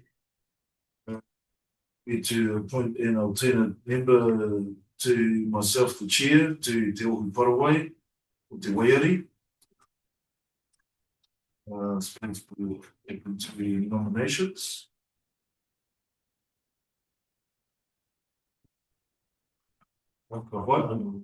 John? Oh, yeah, Hakupa's nominated John Rapana as their alternate. Yeah. Can I see it? You can indeed. Kia ora. So, moving Hakupa, second Tepsel. Are there questions or queries? Questions. Is there a possibility to have a tuakana tainer role in me? I'd also like to nominate. Nomination accepted. Whakawhana whakaia te maru e pai ana tērā whakaora, te tuakana teina. Ami is the chair there. What you're thinking about what's been posed? As many minds as we could possibly have, and the alternates, in my opinion, we at least need two. Two, no matter. Yeah, come on. Well, I big thing, so we knows what they're looking at.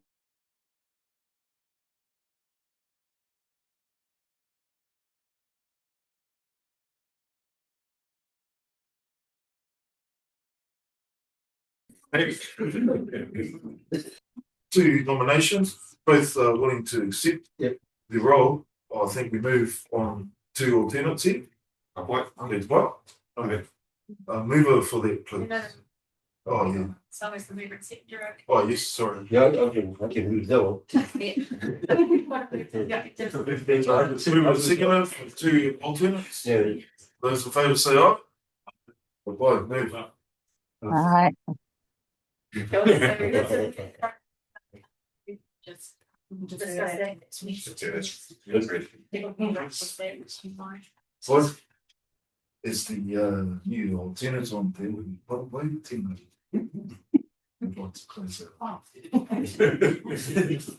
Mr. Chief. Oh, out of my mind. Sorry, can see. Tēnā koe, just pātai tāke tētehi atu o ngā wāhanga I roto I tērā ripua, tako te ngā ripua tā mai tohu parawai ki te maru o Kaituna. Te pai tērā kia koutou, kia mamāpau e tuku tētehi ripua. Te poto nei, tahi te whārangi e rua ra whārangi rānei, amiri o ia hui o te ohu parawai. Pai tērā, just kia mohu koutou katoa. Aye, please do. Kia ora. That was all in the report. Goodbye. Any other last questions, Kōrero, before we close? Oh. we still looking at a site visit? Is there appetite for that? To have a kai and then go for look over the across the road here? Can I have a show of hands if you're interested in that? Right, small group. Hands apart, we'll do that. Just a written pass on.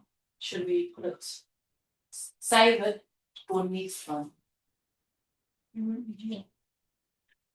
You're considering the number of council has left, I'd like them to be there as well.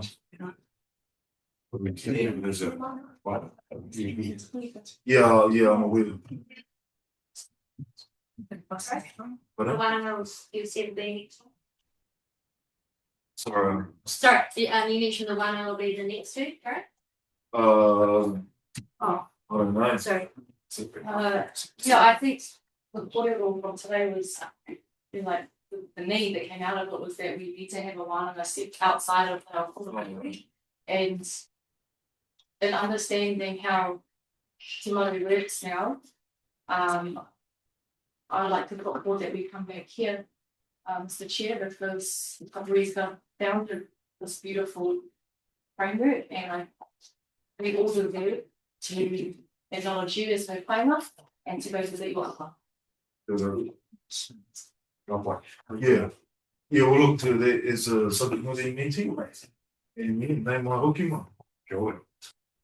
Oh, yeah. Will the team just find dates? The team will just work. Yeah, we'll get you guys out and line that up, eh? Alright. Vai, bota aí, pôr o outro ano. Oh. Yeah, Kami kia ngā mihi te puawai a kenei ki tēnei huinga kia raroi tūpata nei. Ia tāpua tamai tūpata nei tuku pari.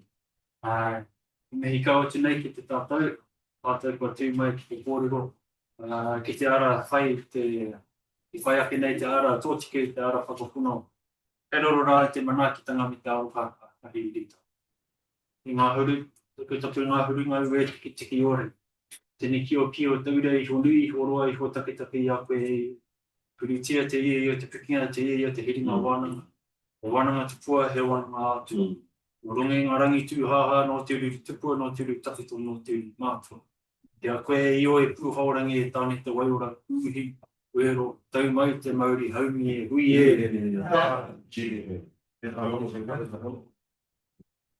The meeting closed now, and the time is 12 o'clock.